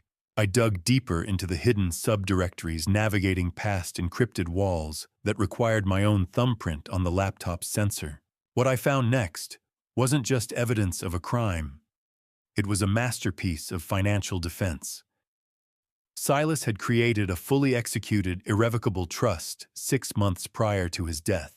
He had moved every liquid asset, every investment, and even the future life insurance claim into a protected entity that Rosalba couldn't touch. I was named the sole beneficiary, and Thalia Sinclair was the trustee. He had bankrupted his murderers from beyond the grave before they even had time to celebrate his death. Do you know what it feels like to realize your son was smarter than the monsters who killed him? It feels like the first breath of clean air in a burning room. I sat in the dim light of the oscilloscope screen, tears blurring my vision for the first time since the funeral. Silas hadn't been the victim they thought he was. He had been a financial warrior who built a fortress for my future, while his own was being systematically dismantled. Every penny Jet was trying to steal from the pension portal, every transfer Rosalba was trying to initiate, they were chasing ghosts. The money was already gone, moved into a vault they didn't even know existed. But the final revelation was waiting in a video file at the bottom of the directory. I clicked play, the grainy, distorted audio of Silas's voice filling the small loft. He looked pale, his hands shaking as he adjusted the camera, but his eyes were sharp. Dad, he said, if you're watching this, you need to know about the connection. Hunter isn't just her lawyer. I found the birth records in the Savannah archives. Hunter Volis and Rosalba Price are biological siblings. The entire marriage, the entire 2-year performance had been a long con genetic fraud. I sat frozen as the screen flickered, showing side-by-side photos of birth certificates that proved the lie. It wasn't just greed, it was a family business. They had perfected this strain of virus together, moving from state to state, husband to husband, until they hit the Whitfield wall. The technical precision of the betrayal was staggering. Volis provided the legal shield and the targets, while Rosalba provided the chemistry and the proximity. They weren't just partners in crime, they were a bloodline of scavengers. I felt a surge of protective fury that burned away the last of my sorrow. They had treated my son like an audit, a file to be processed and closed. They didn't realize that a court clerk never closes a file until the final judgment is entered into the record. The video flickered out, leaving me in the dark, with the sound of Rosalba's footsteps on the garage gravel outside, closer than they had ever been before. I didn't move. I simply closed the laptop and waited the rhythm of my heart, matching the steady, honest tick of the watches downstairs. The war had just entered its final phase. I didn't run from the footsteps on the gravel. I slumped my shoulders, let my jaw hang slightly slack, and invited the monster into my sanctuary with the vacant stare of a man who had forgotten his own name. As the garage side door creaked open, I quickly reached up and doused the overhead shop light, leaving only the dim, flickering glow of a single low-wattage bulb over my workbench. I sat on my stool, hunched over a pile of disassembled watch gears that I had deliberately scattered like a chaotic jigsaw puzzle. Rosalba stepped into the room, her silhouette sharp against the moonlight. She was holding a tray with a glass of water and a small pill cup, her movements graceful but predatory. I didn't acknowledge her. Instead, I began to mutter under my breath a rhythmic, nonsensical chant about mainsprings and blue tins. "Clarence," she whispered, her voice a silk-wrapped blade. "It's midnight. What are you doing with that screwdriver?" I turned to her, allowing my eyes to drift past her shoulder before finally settling on her face with a look of terrified confusion. Silas said the mainspring was in the blue tin.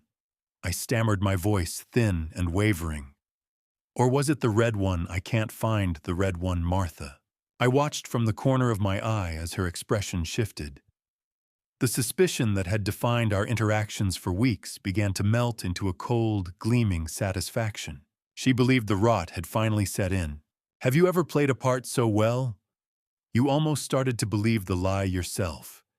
It is a dangerous alchemy, letting the darkness of a false identity seep into your bones, just to lure a predator into the light.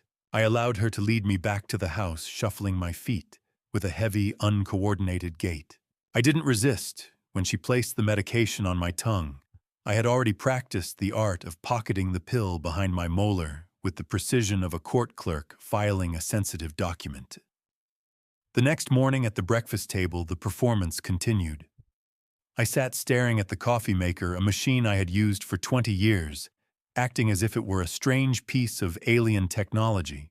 I asked Rosalba the same question about the morning mail 3 times in the span of 10 minutes, watching as Jet and Rosalba shared a smug, knowing smirk over their plates. They began to speak about me as if I were a piece of furniture that had finally started to rot in the corner.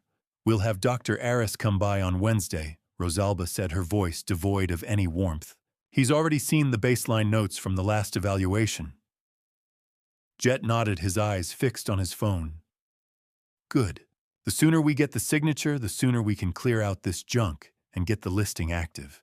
I recorded every syllable in the vault of my mind, noting the specific names of the doctors they intended to bribe. I was a man who had spent 30 years recording the transcripts of human greed. I knew exactly how to document my own execution. Laughter. It's the sound a predator makes when it thinks the prey has stopped fighting. I heard Jet's jagged chuckle from the hallway as I struggled to remember where I had put my slippers. I felt a surge of cold fury beneath my mask, but I kept my hands from shaking. I had spent the afternoon strategically misplacing sensitive-looking documents. Around the house, forged bank statements and fake offshore account ledgers I had spent hours creating on Silas's air-gapped laptop. I watched from the shadows of the library as Rosalba found them, her eyes widening with a feverish greed. She thought she had discovered my secret hoard, a final prize to justify her patience. She didn't realize that every clue she found was a breadcrumb leading her deeper into a forest of my own design. I was no longer just the victim of their play.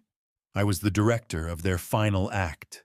Late that night, the house was silent save for the rhythmic ticking of the grandfather clock Silas had told me to watch. I began to climb the stairs in the dark, moving with a deliberate, clumsy noise to signal my location. I knew Jet was lurking in the shadows of the upper landing, hoping for an accidental fall that would expedite their timeline. I reached the midway point of the staircase, my hand gripping the heavy oak railing. I sensed the shift in the air before I heard him move. Jet stepped out from the darkness of Silas's old office, his face twisted into a mask of cruel intent. But I didn't stumble. I didn't cry out. With the hidden agility of a man who still ran 3 miles a week in secret, I braced myself against the banister and whipped a high-lumen tactical flashlight from my waistband. I slammed the switch home, the white light exploding into the hallway like a physical blow. Jet shrieked, shielding his eyes as the 3,000 lumens scorched his retinas. "Who's there?" I whimpered, maintaining the act for a split second before I let the mask drop. I leaned in close, the glare of the light reflecting off the fear in his sweating face. "I'm more aware than you think, boy." I whispered, my voice returning to the quiet, terrifying authority of the federal bench. "Don't test the gravity of this house again. You learn a lot about a person when they think you've stopped listening. You learn exactly where they want to bury you." Jet scrambled backward, his heels catching on the carpet, as he retreated toward the master bedroom. I stood on the stairs, the flashlight still a burning brand in my hand, watching the power dynamic of the house shift in a heartbeat. The boy was a coward at his core, a scavenger who only attacked the weak. I turned off the light, the darkness rushing back in, and I heard Rosalba's voice from behind the bedroom door. She wasn't talking to Jet.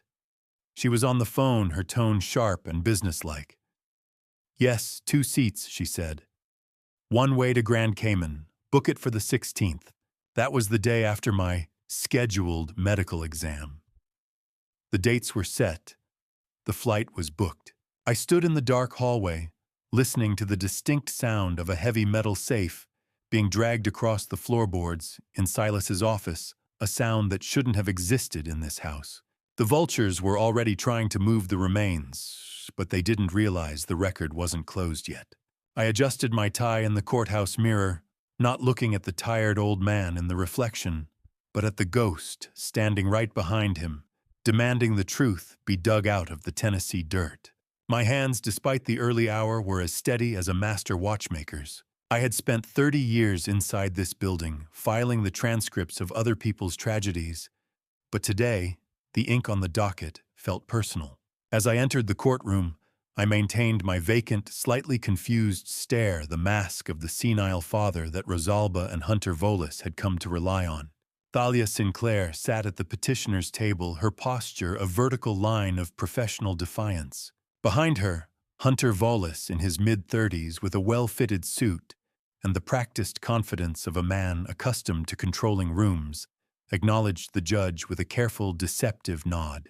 He looked at me with a pity that didn't reach his eyes, convinced that I was a broken clock he had already wound for the last time. Thalia didn't waste a second. She presented my findings with surgical precision, the unmarked medical vial, the shaky, erratic signature on the insurance policy, and the cardiologist's notes Silas had hidden.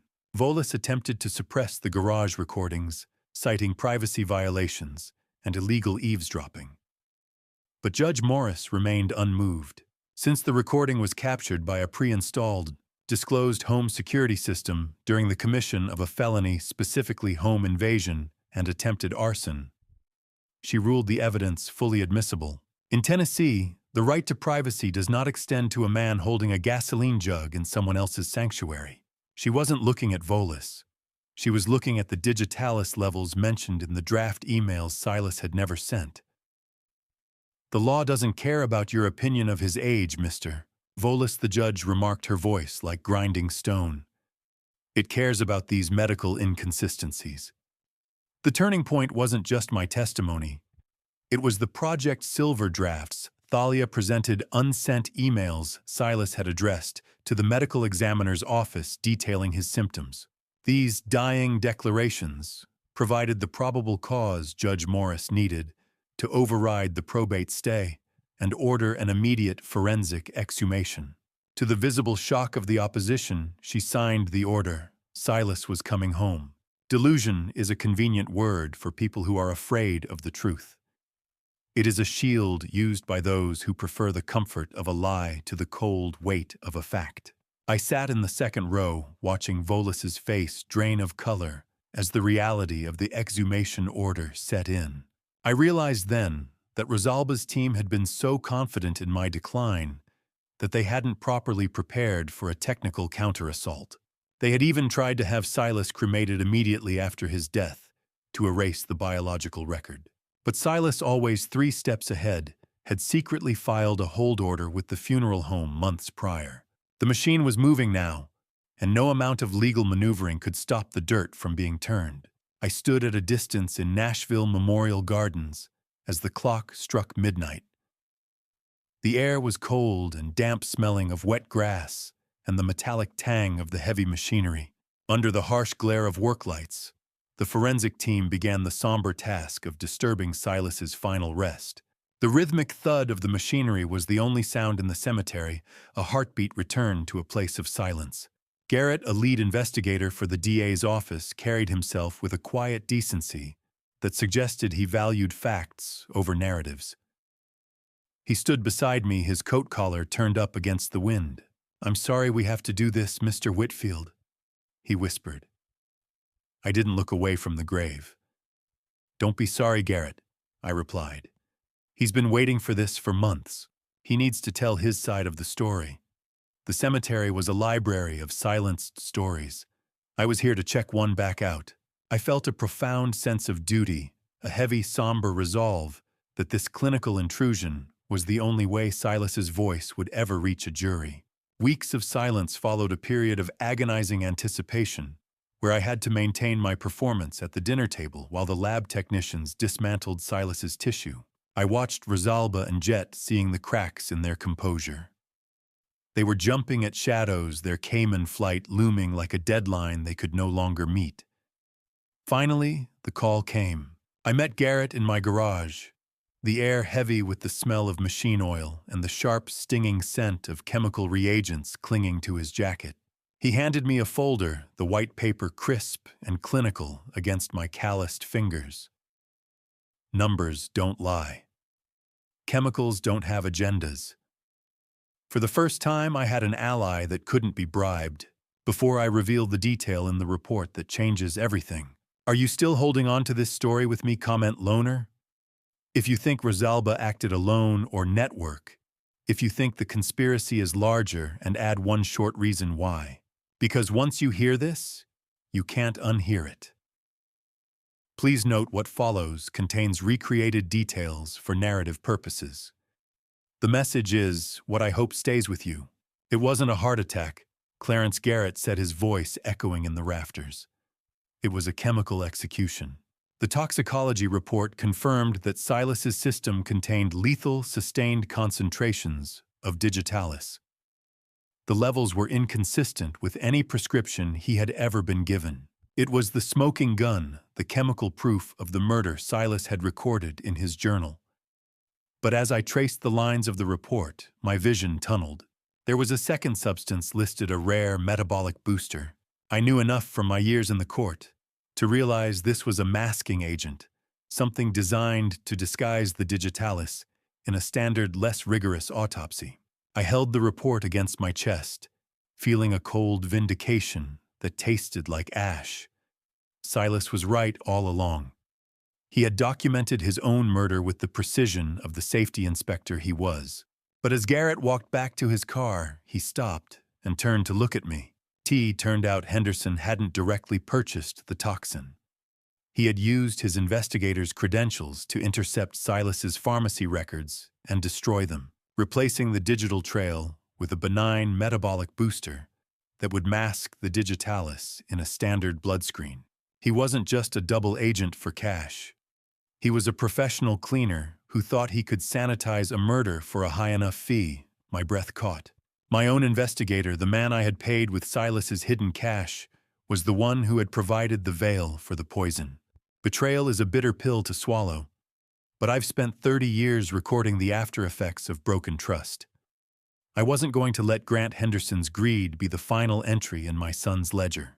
I sat in my garage sanctuary for hours after Garrett left, staring at the toxicology report until the chemical names blurred into jagged lines of light. My own investigator, the man I had paid with Silas's hidden cash, was the one who had provided the metabolic booster to mask the digitalis. The logic of it was cold and surgical. Henderson didn't just order the booster to help Rosalba. He did it to blackmail her, later creating a mutually assured destruction scenario that would keep his pockets lined for years. He was playing both sides of the coin, and my son was just the metal they were minting. I felt a surge of suppressed disgust, but I didn't let it cloud my judgment. I am a clerk of the court. I know that when the witnesses are all liars, you have to let them lie until they trip over the truth. I arranged to meet Grant Henderson at a greasy diner on Eastland Avenue the following morning. The air inside smelled of burnt coffee and stale cigarette smoke, a grit that matched the man sitting across from me. I maintained my confused, wavering persona, letting my hand shake as I reached for a heavy mug. I told him I had found something new, a second ledger Silas had hidden under the concrete foundation of the garage. I watched his hawk-like eyes light up with the prospect of another payday from both sides. I found something, Grant. I stammered, leaning in, as if afraid of the shadows. Silas. He had another spot, under the concrete. I think there's more than just the 50,000. He nodded, his expression a masterpiece of feigned concern. You keep digging, Clarence? He said, his voice a low, soothing rasp. That's where the real truth is buried. A diner is a great place for a lie. The smell of grease covers the scent of a rat, and Henderson was a rat who thought he had finally found the maze's exit. I returned to Hilldale Drive and spent the afternoon in my garden playing the part of the distracted widower. I knew Henderson would report the new safe to Rosalba within minutes of our meeting. I sat on my bench, watching from the periphery as Rosalba's phone buzzed in her pocket. She looked toward the garage with a predatory intensity that would have been comical if it wasn't so lethal. Greed is a frequency, Silas, I whispered to the empty air. I just had to dial in the right station. I had successfully turned my double agent into an unintentional delivery system for the bait. By bypassing the risk of a direct conversation with her, I had made the information feel like a secret she had stolen, rather than a trap I had set. Grant Henderson was a mirror. He only showed you the version of the truth you were willing to pay for, and Rosalba was ready to pay a high price for a safe that didn't exist. Night fell over Nashville like a heavy shroud. I retreated to the garage and began setting the stage for the $50,000 bait. I used my pry bar to lift the floorboard vault I had created earlier, making it look slightly disturbed, as if an old man had struggled to open it in a hurry. I didn't use all the money. I placed exactly $5,000 of the original inheritance money right at the edge of the gap. I angled it so the gold-colored bands around the $100 bills would catch the light from the side door. I checked the high-end digital recorder hidden inside the hollowed-out vintage clock on the wall, ensuring the microphone was aimed directly at the vault. Come and get it, Rosalba. I thought the metal of the pry bar cold against my palm. Prove to the world exactly who you are. One click of a recording. That's all it takes to end a 30-year career of lies. Watch the eyes. In court, we called it the guilty flicker. Rosalba's eyes were about to become a neon sign. I stepped back to admire my handiwork. The trap was set, the evidence was logged, and the clock was ticking. But as I prepared to leave the garage, I checked the remote access logs on my tablet. My heart skipped a beat. Jet's car was gone from the driveway, but the garage's smart system showed a guest login from a firm I recognized immediately, Hunter Volus's firm. My private tribunal was no longer private. The predators were collaborating, pooling their resources to ensure that when the safe was opened, there would be no witnesses left to tell the story. I felt the cold, damp moisture of the garage floor through my knees as I knelt one last time to check the wires. I wasn't just setting a trap for a thief. I was baiting a den of wolves. Never underestimate a man who has spent 30 years filing the evidence of other people's stupidity. Hunter and Rosalba were about to become my final exhibit. I stepped out into the night air, leaving the garage side door unlocked by a mere quarter-inch. It was an invitation written in shadow. As I turned toward the main house, moving with the slow, labored gait of a man who had lost his way, I saw a movement at the end of the block. The black sedan was creeping around the corner without its lights on a dark shape drifting through the Nashville mist, like a shark in shallow water. They weren't waiting for the morning. They weren't waiting for the law. They were coming for the inheritance tonight. I entered the house and moved to the kitchen, dousing the lights and sitting in the darkness with the tablet in my lap. The screen glowed with the grainy blue feed from the garage camera. I waited in the silence, listening to the house breathe, knowing that the next sound I heard would be the beginning of the end. The blue light from the baby monitor, the one Silas used to watch his own son years ago, now flickered with the grainy image of a woman crawling toward a treasure that would be her undoing. I sat in my darkened kitchen, my eyes fixed on the tablet screen with a cold, clinical detachment. For 30 years, I had logged the start of final depositions, but this was the first time the defendant was inside my own garage. Hunter Volis was too calculated to bring the identified black sedan back to the house for an arson job. He had parked a nondescript rental 3 blocks away, approaching the garage on foot, through the alleyway shrouded in dark industrial coveralls. He thought he was invisible to the neighborhood, unaware that the thermal sensors Silas had integrated into the eaves were tracking his heat signature with heat map precision. Rosalba had slipped out the back door minutes ago, her movements frantic and stripped of the practiced poise she wore like a shield during the day. On the screen, she entered the workshop, her silhouette a jagged shadow against the faint glow of the bait I had left for her. I checked my watch, midnight exactly. "Tick-tock, Rosalba," I whispered to the empty room. "The gears are turning now, and you're the one stuck in the movement." I felt a strange, icy calm. The fear that had dogged my steps since the funeral had been replaced by the methodical focus of a court clerk filing the final exhibit of a long, ugly case. She was no longer a member of my family. She was a variable in a ledger that needed to be balanced. On the monitor, Rosalba dropped to her knees, her fingers clawing at the oak floorboards I had purposefully left loose. She found the $5,000 stack and let out a jagged, triumphant laugh that the high-end digital recorder captured in terrifyingly high fidelity. Confession isn't always good for the soul. Sometimes it's just the last nail in the coffin. She began to talk to herself, or perhaps to the ghost of Silas she believed she had successfully exorcised from the property. 5,000, just the appetizer, Silas, she hissed, her voice distorted by the speaker.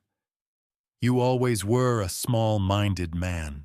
You thought you could build a fortress out of safety manuals and sentimentality. She tossed the banded hundreds aside as if they were scrap paper. Her eyes searching for the imaginary safe Henderson had promised her existed beneath the concrete. The old man is next. She continued, her face a mask of predatory glee. A nursing home is too good for a clerk who can't even file his own sanity. I'll have the papers signed by Friday, and you'll be nothing but a footnote in a bank statement. She was a spider who had finally realized she was the one caught in the webbing. As she tore at the foundation, her monologue turned into a detailed audit of her own crimes. She spoke about her brother Hunter's help in adjusting the digitalis dosage, mocking Silas for his weakness and his desire to believe in the lie of their marriage. Digitalis is such a poetic way to go, don't you think? She murmured, her hands covered in the dust of my workshop. Your heart just forgets how to beat, just like you forgot how to lead. I watched her face on the screen, realizing that the woman I had allowed into my home never existed. There was only ever this scavenger. I'll have this house sold by Christmas, she promised the shadows. Your father's watches will be in a dumpster by Tuesday. I reached out and touched the screen, my finger tracing the outline of her jaw. Every syllable was being etched into the digital record, a transcript written in her own voice that no lawyer, not even her brother, could strike from the record. I had coated the bait money with an ultraviolet reactive dye, and even from the grainy feed, I could see the faint shimmer on her palms where she had handled the bills. You want to know what evil looks like? It looks like a woman laughing at a dead man's bank statement. I felt a surge of cathartic fury, but I didn't move from my chair. I needed the full record. I needed the moment where the intent met the action. But the tribunal wasn't over. A second figure entered the garage and my heart skipped a beat as I realized it wasn't Jet. Hunter Volis stepped into the frame carrying a heavy plastic gallon jug. He didn't look like a lawyer anymore. He looked like a common arsonist. The entry twist had been a plan for theft, but the exit twist was a plan for total erasure. They weren't just here to find the safe. They were here to burn the garage and every piece of evidence inside it tonight. Hunter unscrewed the cap, and even through the monitor I could imagine the heavy chemical scent of gasoline filling my sanctuary. They were going to reduce my son's legacy to ash, while I sat 30 yards away in the dark. Volis looked around the room, his eyes scanning the rafters, until they landed directly on the hidden lens Silas had installed. He didn't look away. Instead, he leaned in a small, knowing smile playing on his lips as if he knew I was watching. The gravity of the moment hit me like a physical blow. They were done playing with the legal system. If the garage burned the archives, I had saved the medical vial, and the digital recorder would all be lost in the inferno. Hunter began to tip the jug, the clear liquid splashing over Silas's old workbench, and the boxes of watch parts I had spent decades collecting. Rosalba stood back, her eyes reflecting the dim light with a feverish intensity. She wasn't stopping him. She was encouraging him. "Burn it all," she whispered. "Let the old man wake up to a pile of cinders. He can explain that to his doctors." I stood up the chair, scraping against the kitchen tile with a sound that felt like a scream in the silence. My hands were slick with cold sweat as I gripped the edges of the tablet. I had the confession, but I was seconds away from losing the evidence and my home. Hunter Volis unscrewed the cap of the plastic jug, the smell of gasoline reaching even my senses through the sheer terror of the moment as he looked directly into the hidden camera and smiled. He reached into his pocket, and I saw the distinct glint of a silver lighter. I didn't wait for the match to strike. I burst into Silas's old office, the screen of my tablet glowing like a brand as I slammed it down in front of Jet Price. The boy jumped, nearly knocking over his dual monitors, as he stared at the grainy, blue-tinted feed of the garage. On the screen, Hunter Volis was tilting a plastic jug, the clear liquid splashing over my life's work, while Rosalba watched with the eyes of a hungry wolf.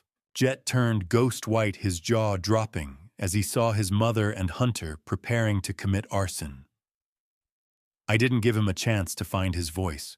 I tapped the screen and played the audio I had recorded earlier, the part where Rosalba called Jet expendable and a clumsy tool. The sound of his mother's voice dismantling his worth echoed in the small room, shattering the last of his loyalty. "Look at the screen, Jet," I said, my voice as cold as the Nashville winter. "That's your inheritance going up in smoke, and you're the one they're going to leave behind to take the fall. You're the digital trail, the one who accessed the smart fridge, the one who bypassed the CO detectors. You're their scapegoat. Loyalty is a luxury Jet Price couldn't afford once the smell of gasoline hit the air." He collapsed into Silas's ergonomic chair, his breathing coming in shallow, terrified gasps. She said we were a team." He whimpered. "She's actually going to burn it all down with me still in the house." I didn't answer him. I didn't have to. The betrayal written on the screen was doing all the work for me. He looked at me, his eyes wide with the realization that he was an accessory to murder and about to be a victim of arson. "I'll tell you everything," he sobbed. "Just make it stop." While Jet was still reeling, I revealed that I had already had a direct line open to Garrett at the DA's office. I had seen enough courtroom dramas to know that the law moves slow. But when a former court clerk calls in a tip about active arson and murder evidence destruction. The machinery of justice finds a higher gear. I walked to the porch and watched the silent arrival. Police cruisers running without sirens to avoid alerting the predators in the garage swarmed the property. The blue and red lights didn't flash yet. They moved like sharks through the Nashville mist. I stood on the porch, my hands steady, watching the legal system I had served for 3 decades finally move with the speed of a predator. Officers pinned Rosalba and Hunter Volis against the gravel of my own driveway, just as Hunter reached for a silver lighter. The police lights turned my driveway into a strobe-lit stage for the final act of a very long lie.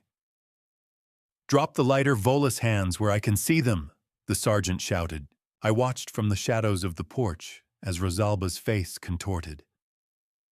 "Clarence, you senile old fool," she screamed, her poise finally disintegrating. "You don't know what you've done." I didn't return her gaze. I was looking at Garrett, who gave me a sharp, professional nod as they cuffed the woman who had thought she could edit my son out of his own life, based on Jet's frantic, tear-filled confession to avoid a life sentence. The detectives executed an immediate search warrant of the master bedroom. I stood in the doorway, a ghost in my own home, watching as they ignored the expensive jewelry and modern cold decor Rosalba had used to mask her nature. They focused on the bookshelf, pulling down volumes until they reached a thick, leather-bound medical reference book. Jet had told them it was in the safety section, a poetic irony that wasn't lost on me. As they opened the hollowed-out book, the dry, papery sound of the deception being revealed filled the room. Inside sat the original concentrated digitalis container, still bearing the microscopic traces of the white powder I had found on the insurance policy weeks ago. "We have it, Mr. Whitfield," Garrett said, holding the evidence bag up to the light. "The container is a match for the Georgia pharmacy records Henderson found. You want to know the hardest part of a search? It's not finding the weapon. It's seeing how much of your son's life they'd already replaced with hollow cardboard." Jet had even revealed that Rosalba had already taken out a secondary accidental death policy on me, meaning the arson was intended to kill 2 birds with 1 stone. It was a serial pattern, a masterpiece of greed that had finally hit a wall of evidence it couldn't scale. Garrett confirmed that an emergency arrest warrant had already been executed for Dr. Aris at his private practice. By falsifying my mental evaluation and tampering with Silas's medical history, he hadn't just forfeited his medical license. He was now facing felony charges for conspiracy to commit murder. The white coat he wore as a shield had finally been stripped away by the very records he tried to forge. As Garrett began to bag the digitalis, the light caught a second, smaller vial hidden deep in the spine of the hollowed-out book. He pulled it out with a pair of tweezers, his expression hardening.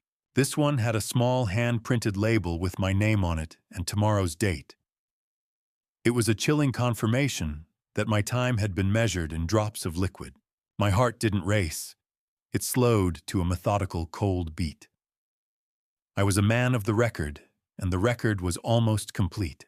Jet had even secretly installed a small GPS tracker on the poison bottle weeks ago, because he didn't trust his mother not to use it on him, a final betrayal in a house built on them. Never underestimate a man who has spent 30 years filing the evidence of other people's stupidity. Jet had tried to save himself, and in doing so, he had handed me the final exhibit. I walked back to the porch. The smell of fear sweat on Jet's skin and the acrid scent of the gasoline still clinging to the night air. The cruisers began to pull away their sirens, now wailing a victory march through the quiet neighborhood. I looked at the second vial in Garrett's hand, realizing that while I had survived the night, the battle was moving to the one place where I truly knew the rules. I was headed to the courthouse for Judgment Day. The probate petition would be dismissed, the criminal charges would be read, and I would finally be able to tell the world Silas's story in a way that couldn't be erased. I went back inside and closed the door on the strobe lights, the rhythmic mechanical tick of the grandfather clock in the hallway, sounding like a gavel finally coming down. The morning sun over Nashville was thin and cold, casting long shadows that looked like bars against the courthouse marble, a fitting backdrop for the day the law finally caught up to the lies. I stood on the sidewalk for a moment, the cold air stinging my lungs, and adjusted the knot of my tie. My fingers didn't shake. The exhaustion that had settled into my marrow over the last few months was still there, but it was being held at bay by a sharp, crystalline focus. I wasn't the confused old man wandering his garage anymore. I was the retired clerk of the court, and I was here to ensure the record was finally set straight. I walked through the heavy bronze doors, the flat, echoey acoustics of the lobby greeting me like an old friend. I had spent 30 years of my life in this building, and today it finally felt like I was coming home to finish the most important piece of paperwork I had ever filed. I sat in the high-ceilinged courtroom, the smells of floor wax and old paper thick in the air. Judge Morris took the bench, her silver-streaked hair catching the morning light, as she looked over the files Thalia Sinclair had prepared. My senile mask was gone, replaced by a gaze that never wavered from the bench. Thalia was surgical. She presented the recording from the garage, the digital logs Jet had unknowingly broadcast to her office, and the clinical finality of the toxicology report. The internal help Hunter Volis thought he was receiving from the district attorney's office had been revealed as a long-running sting operation. Garrett had been monitoring Volis's bribery, attempts for weeks using my evidence to map the entire network of rot. Judge Morris didn't hide her disgust. This court finds the petitioner's claims not only fraudulent, but indicative of a criminal conspiracy. She stated, her voice carrying the weight of the law. She issued a summary judgment dismissing Rosalba's probate petition, with prejudice formally recognizing me as the sole executor and beneficiary. It's over, Rosalba, I thought, watching her hands grip the edge of the table. The record is closed. Handcuffs have a very specific sound. It's the sound of a story reaching its final period. As the probate hearing concluded, the atmosphere in the room shifted. The civil matter was finished, but the criminal reckoning was just beginning. Garrett stepped forward, his face a mask of professional calm, as he signaled the bailiffs. The sharp, metallic smell of their gear filled the space between the rows. Rosalba and Hunter Volis were formally arraigned on charges of first-degree intentional homicide and attempted arson. I watched as the bailiffs replaced their expensive civilian suits with the heavy reality of steel restraints. For the first time, Rosalba's composure completely failed. Her mascara was smudged, her eyes wild and desperate as she realized there was no audit, no technicality, and no bribe that could erase a murder charge. "You're a dead man, Clarence," she shrieked as they led her toward the side door. "You should have stayed in your garage with your broken toys." I didn't flinch. I simply watched her go, knowing that her voice would never again echo through the halls of Hilldale Drive. The law is a slow grinding mill, but today it turned Rosalba's ambition into nothing but dust. I watched Hunter Volis follow her, his arrogant stride replaced by a defeated shuffle. He had tried to use the system I loved to destroy the family I had left, and in the end, that same system had swallowed him whole. I stayed in my seat until the courtroom was nearly empty, letting the silence settle over me. I felt the phantom weight of 30 years of transcripts lifting from my shoulders. I realized that while I couldn't save Silas from the poison, I had ensured that his final homework, the trail he had so meticulously left for me, had resulted in a perfect conviction. I was no longer just the man who recorded the verdict. I was the man who had delivered it. I stood up, my knees creaking, but my back straight, and walked out into the bright light of the public square. I stopped on the cold, smooth marble steps of the courthouse, the rhythmic, distant sound of city traffic continuing as if the world hadn't shifted on its axis. Below me, the transport van was idling, prepared to take Rosalba and Volis to the county jail. Have you ever felt the air get cleaner just because someone left the room? That was the sensation that washed over me as the van pulled away from the curb. "Justice isn't fast, Silas," I whispered to the wind. "But it is precise." Garrett walked out a few moments later and joined me on the steps. "Take care of yourself, Clarence." he said, his hand resting briefly on my shoulder. "You've done the work of 10 men today." As he turned to leave, he handed me a sealed envelope. "We found this in Volus's personal files," he added. "It's original. Rosalba thought she'd destroyed it, but Volus was keeping it for leverage." I sat on a stone bench near the fountain, my fingers tracing the edge of the envelope. It was Silas's original, unchanged will, the one that proved he had never doubted my mind or my heart. As I opened it, a folded piece of paper fell out, a personal letter Silas had written to me 6 months before he died. Rosalba had shouted that he never loved me, but the words on the page told a different story. It was a letter of gratitude for the hours we'd spent at the workbench, for the precision I'd taught him, and for the strength he knew I would have when the time came to finish what he started.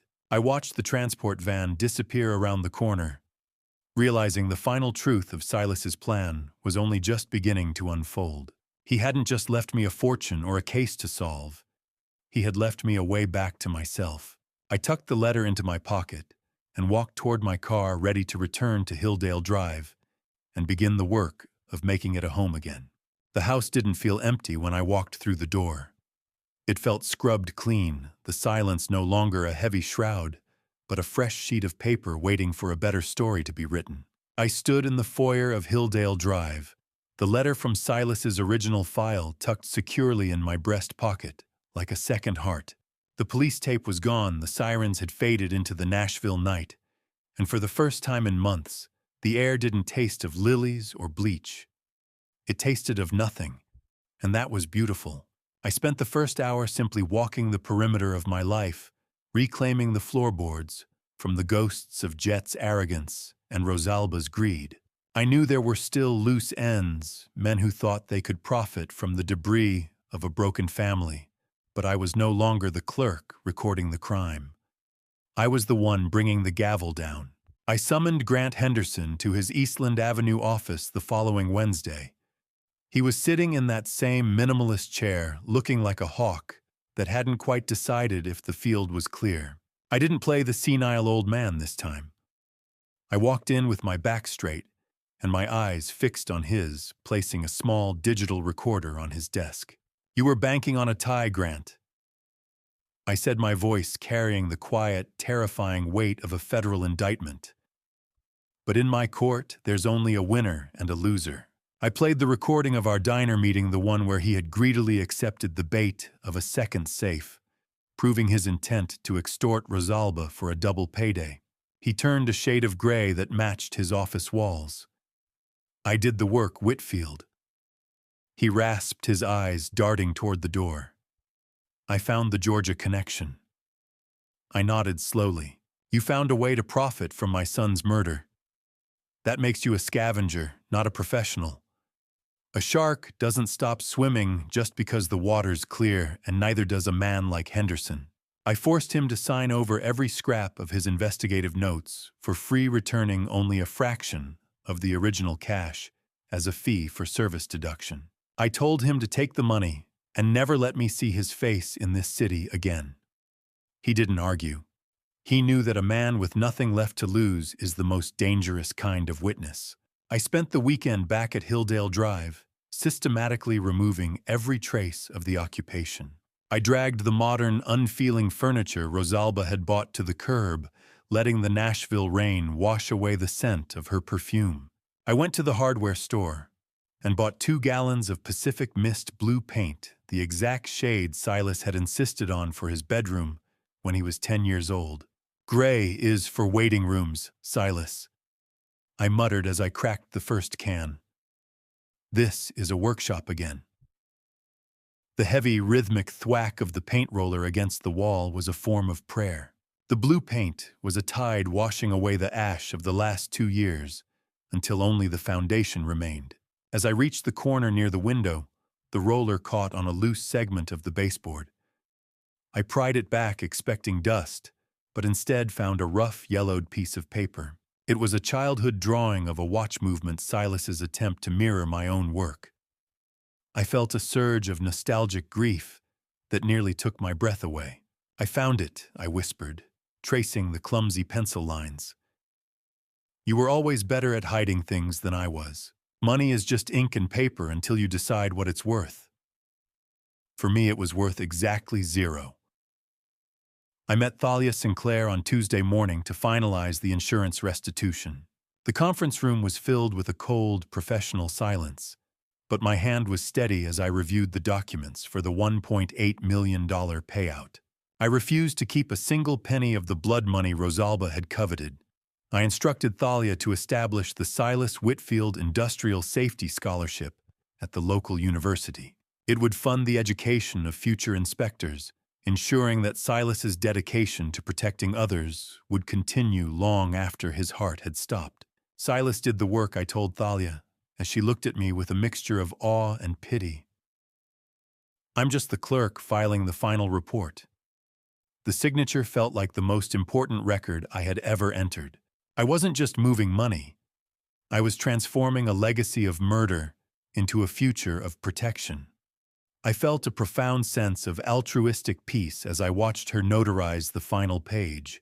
I returned home that afternoon, the house smelling of fresh paint and cedar. I sat at my old workbench in the garage, the late afternoon sun casting long golden bars across the floorboards. I pulled the childhood drawing from my pocket to place it in a frame, but as the light hit the back of the paper, I saw something I had missed in the dimness of the office. There, written in Silas's teenage hand, was a set of coordinates, followed by a single word, sanctuary. I cross-referenced the numbers on my tablet, my heart beginning to hammer a new rhythm. They matched a specific secluded location at Priest Lake, the spot where we used to fish before the world got complicated. I set the pen down and looked at the coordinates on the back of the drawing, realizing that Silas had been leading me to the lake long before the first drop of poison ever touched his lips. He had built one last vault, and I was the only one who held the key. I stood up, the old floorboards creaking under my weight, and looked toward the garage door. The record wasn't quite closed yet. There was one more exhibit to find, and it was waiting for me in the water. I didn't hesitate when the password prompt appeared for the final time. I typed in the date Silas repaired his first watch, and the screen flickered to life with a face I had buried but never stopped seeing. The secondary laptop sat on my workbench, its cooling fan whirring like a heavy breath in the quiet of the garage. The grainy, blue-tinted light of the digital video message washed over me as the final file in Project Silver decrypted. Silas looked tired, his skin pale under the harsh lighting of his own office, but his eyes were clear, sharper than I had seen them in years. He was recorded just weeks before his death. "Dad, if you're watching this, then the plan worked." He began, his voice steady despite the visible tremors in his hands. "I made sure they'd never win." He explained that he had known the tea was being tampered with almost from the start. He hadn't been a victim of his own naivety. He had been a strategist. He purposely led Rosalba into making digital mistakes and leaving a trail of breadcrumbs, ensuring that I would have an airtight case to take to the DA. "You were my best teacher, Clarence," he whispered. "You taught me how to see the gears that other people ignore. I just had to make sure the movement didn't stop with me." Silas revealed that he had already contacted the Tennessee Insurance Commission months before his death, ensuring that any change in his beneficiary would be flagged for an automatic fraud audit. Even if I had failed, he had already built a fail-safe into the system. The video ended with a request that broke the last of my stoicism. He asked me to fix the grandfather clock in the hallway and told me he loved the quiet time we spent in the garage more than anything else in the world. Have you ever heard a dead man's voice and realized he was still the smartest person in the room? I sat in the darkness long after the screen went black, the weight of his love and his calculation pressing down on my chest. 2 months later, I returned to the Davidson County Courthouse. The high-ceilinged room was filled with a sterile, echo-heavy silence as Rosalba Price stood for her formal sentencing. The DA had presented the Georgia evidence, mapping out a serial pattern of murder for profit that made even the most seasoned bailiffs turn away. I stood in the gallery, my back straight, providing my victim impact statement. I didn't speak as a grieving father. I spoke as the court clerk. I was reading the cold, hard facts of her betrayal into the permanent record, as if I were filing an final indictment. The defendant didn't just take a life. She attempted to overwrite a legacy with a lie I told the room. Judge Morris didn't hesitate. Rosalba was a broken mainspring. No matter how much you wound her up, she was never going to keep time with a decent world. The judge sentenced her to life without parole. I watched the weight of the sentence finally break Rosalba's composed mask, her knees buckling, as the reality of a world without an exit strategy set in. Life without the possibility of parole, the judge declared. This case is closed. Memphis smelled like exhaust and regret. It suited Jet perfectly. I drove to a gritty halfway house on the outskirts of the city a few days after the sentencing. The air was cold, a biting Memphis winter wind whipping through the chain-link fences. Jet Price was sitting at a communal table that smelled of cheap cleaning solution and fried food, his crypto wealth gone, replaced by a menial job and the strict protocols of probation. He looked older, the arrogance of the office replaced by a hollowed-out fear. I didn't offer him forgiveness. I don't believe in the kind of grace that ignores the gravity of a crime. Instead, I reached into my pocket and pulled out the old gold watch Jet had stolen from Silas's body. I had cleaned the blue grease from the casing, but I had left the scratches Jet had carved into the metal. I handed it to him. "I'm sorry." Clarence Jet rasped his fingers, trembling. I didn't know it would go that far. I looked at him with the clinical detachment of a man who has seen 1,000 liars. "You knew enough to press the buttons, Jet," I replied. "Keep the watch. Let it remind you that time always tells the truth, and memory is the only thing you're allowed to keep from that house." As Jet took the watch, he looked at the floor. The rhythmic metallic ticking of the scratched timepiece, the only sound between us. Hunter Volis didn't just help her for the money. Jet whispered a final piece of rot falling from his lips. He'd been blackmailing her with the Georgia files for years. He owned her before he ever entered the house. They were both prisoners of their own greed long before they tried to make a prisoner of you. I stood up the chair, scraping against the linoleum with a harsh, final sound. I had heard enough. The brother and sister had built a cage for themselves, and they would spend the rest of their lives inside it. I walked out into the biting wind, leaving Jet staring at the hands of a watch that would never let him forget the man he tried to erase. I began the long drive back to Nashville, the heater in my car, struggling against the plummeting temperature. The coordinates from Silas's childhood drawing were burning a hole in my pocket, a physical pull toward a sanctuary I hadn't visited in decades. As the first snow of the year began to fall, dusting the windshield with thin white streaks, I realized that the legal record was only half of the story. The court had given me justice, and the sentencing had given me peace, but Silas had given me a destination. I looked at the dark Tennessee hills passing by my mind, already tracing the path to Priest Lake. I wasn't the man Silas had left behind anymore. I was the man he had trusted to finish the work. The snow fell in heavy, silent flakes, white as the transcripts I'd filed for 30 years, but for the first time I wasn't looking for a lie buried in the ink.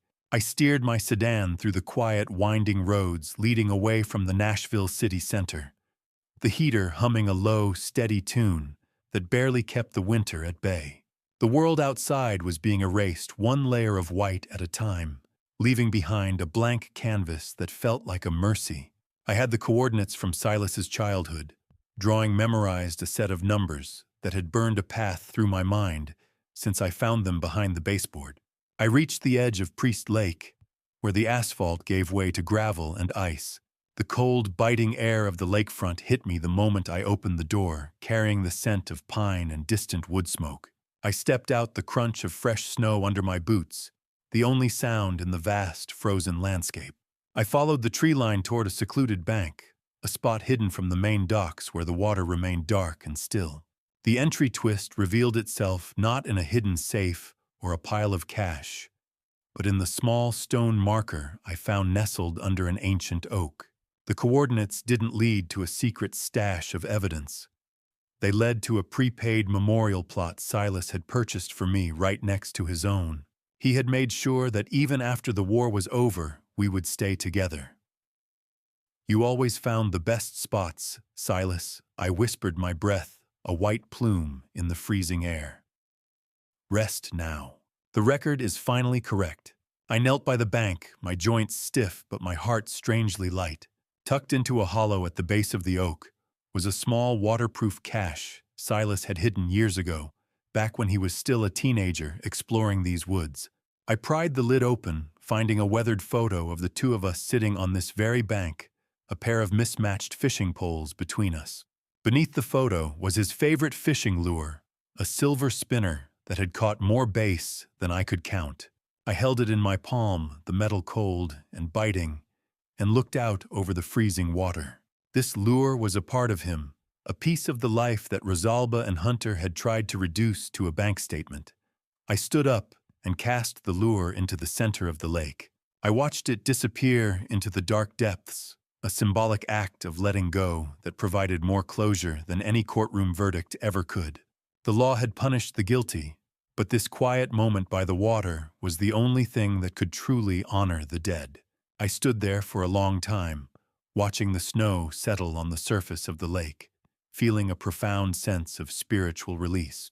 The gears of my life had been grinding in reverse for months, but here in the silence of the sanctuary, they finally found their forward motion again.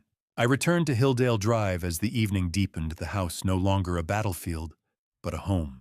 I walked into the hallway and stopped before the large grandfather clock, the silent sentinel that had stood frozen since the day Silas died. The grandfather clock wasn't just wood and brass. It was the metronome of a house that had finally stopped holding its breath.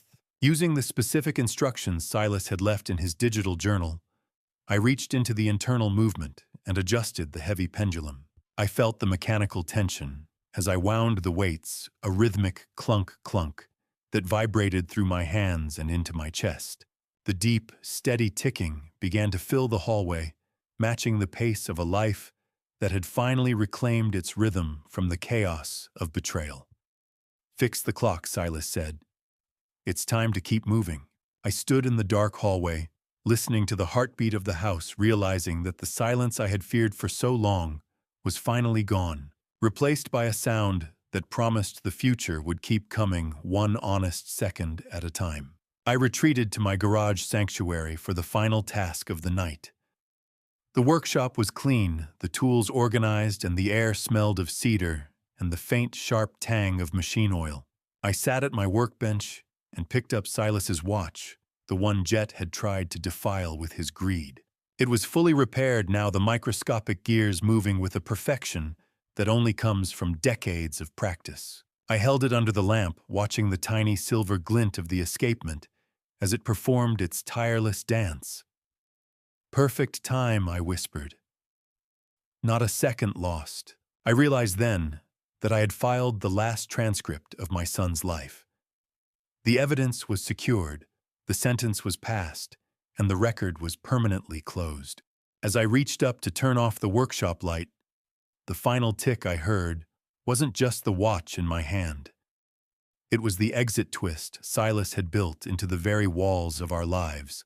A soft chime echoed from my tablet as the smart system initiated a final automated command. I watched the screen as Project Silver, the surveillance, the logs, the fear was systematically deleted. Silas's final message to me wasn't written in words. It was the sound of the digital slate being wiped clean, telling me that the watch was over. I stepped out of the garage and looked up at the stars, the Nashville sky clear and vast above the falling snow. I closed the garage door, knowing that while the courts were closed, the truth was finally permanently on the record. I walked back toward the house, my shadow long and steady on the white ground, a man who had finally found the quiet he was looking for. I used to believe that truth was something you uncovered piece by piece, like evidence laid neatly on a table. But this time it wasn't just about facts. It was about what I chose to ignore. If there's one thing this grandpa story has taught me, it's that silence can be just as dangerous as deception. I saw the signs. I felt that something was wrong, and still I hesitated. If you take anything from this grandpa story, don't wait for certainty when your instincts are already speaking. Protect what matters while you still can, because family justice isn't only about courts or consequences, it's about having the courage to face the truth even when it hurts. I learned that too late. I don't see myself as a hero in this grandpa story. Just a man who finally chose to act after standing still for far too long. And if I can offer you anything, it's this: don't be like me. Don't wait until everything is at risk before you start asking questions. In the end, family justice gave me answers, but it also took something from me I can never get back. And maybe that's the real cost of truth. Still, I trust that God sees what we cannot, and that justice, real family justice, comes in ways we don't always understand. Thank you for staying with me until the end of this journey. I'd really like to hear your thoughts. What would you do if you were in a situation like a father discovering hidden truths within his own family? Your perspective matters more than you think. If this story meant something to you, consider subscribing so you don't miss what comes next. And just a small note: while inspired by real-life themes and social issues, parts of this story have been dramatized for storytelling purposes. If this kind of content isn't for you, feel free to explore something that suits you better.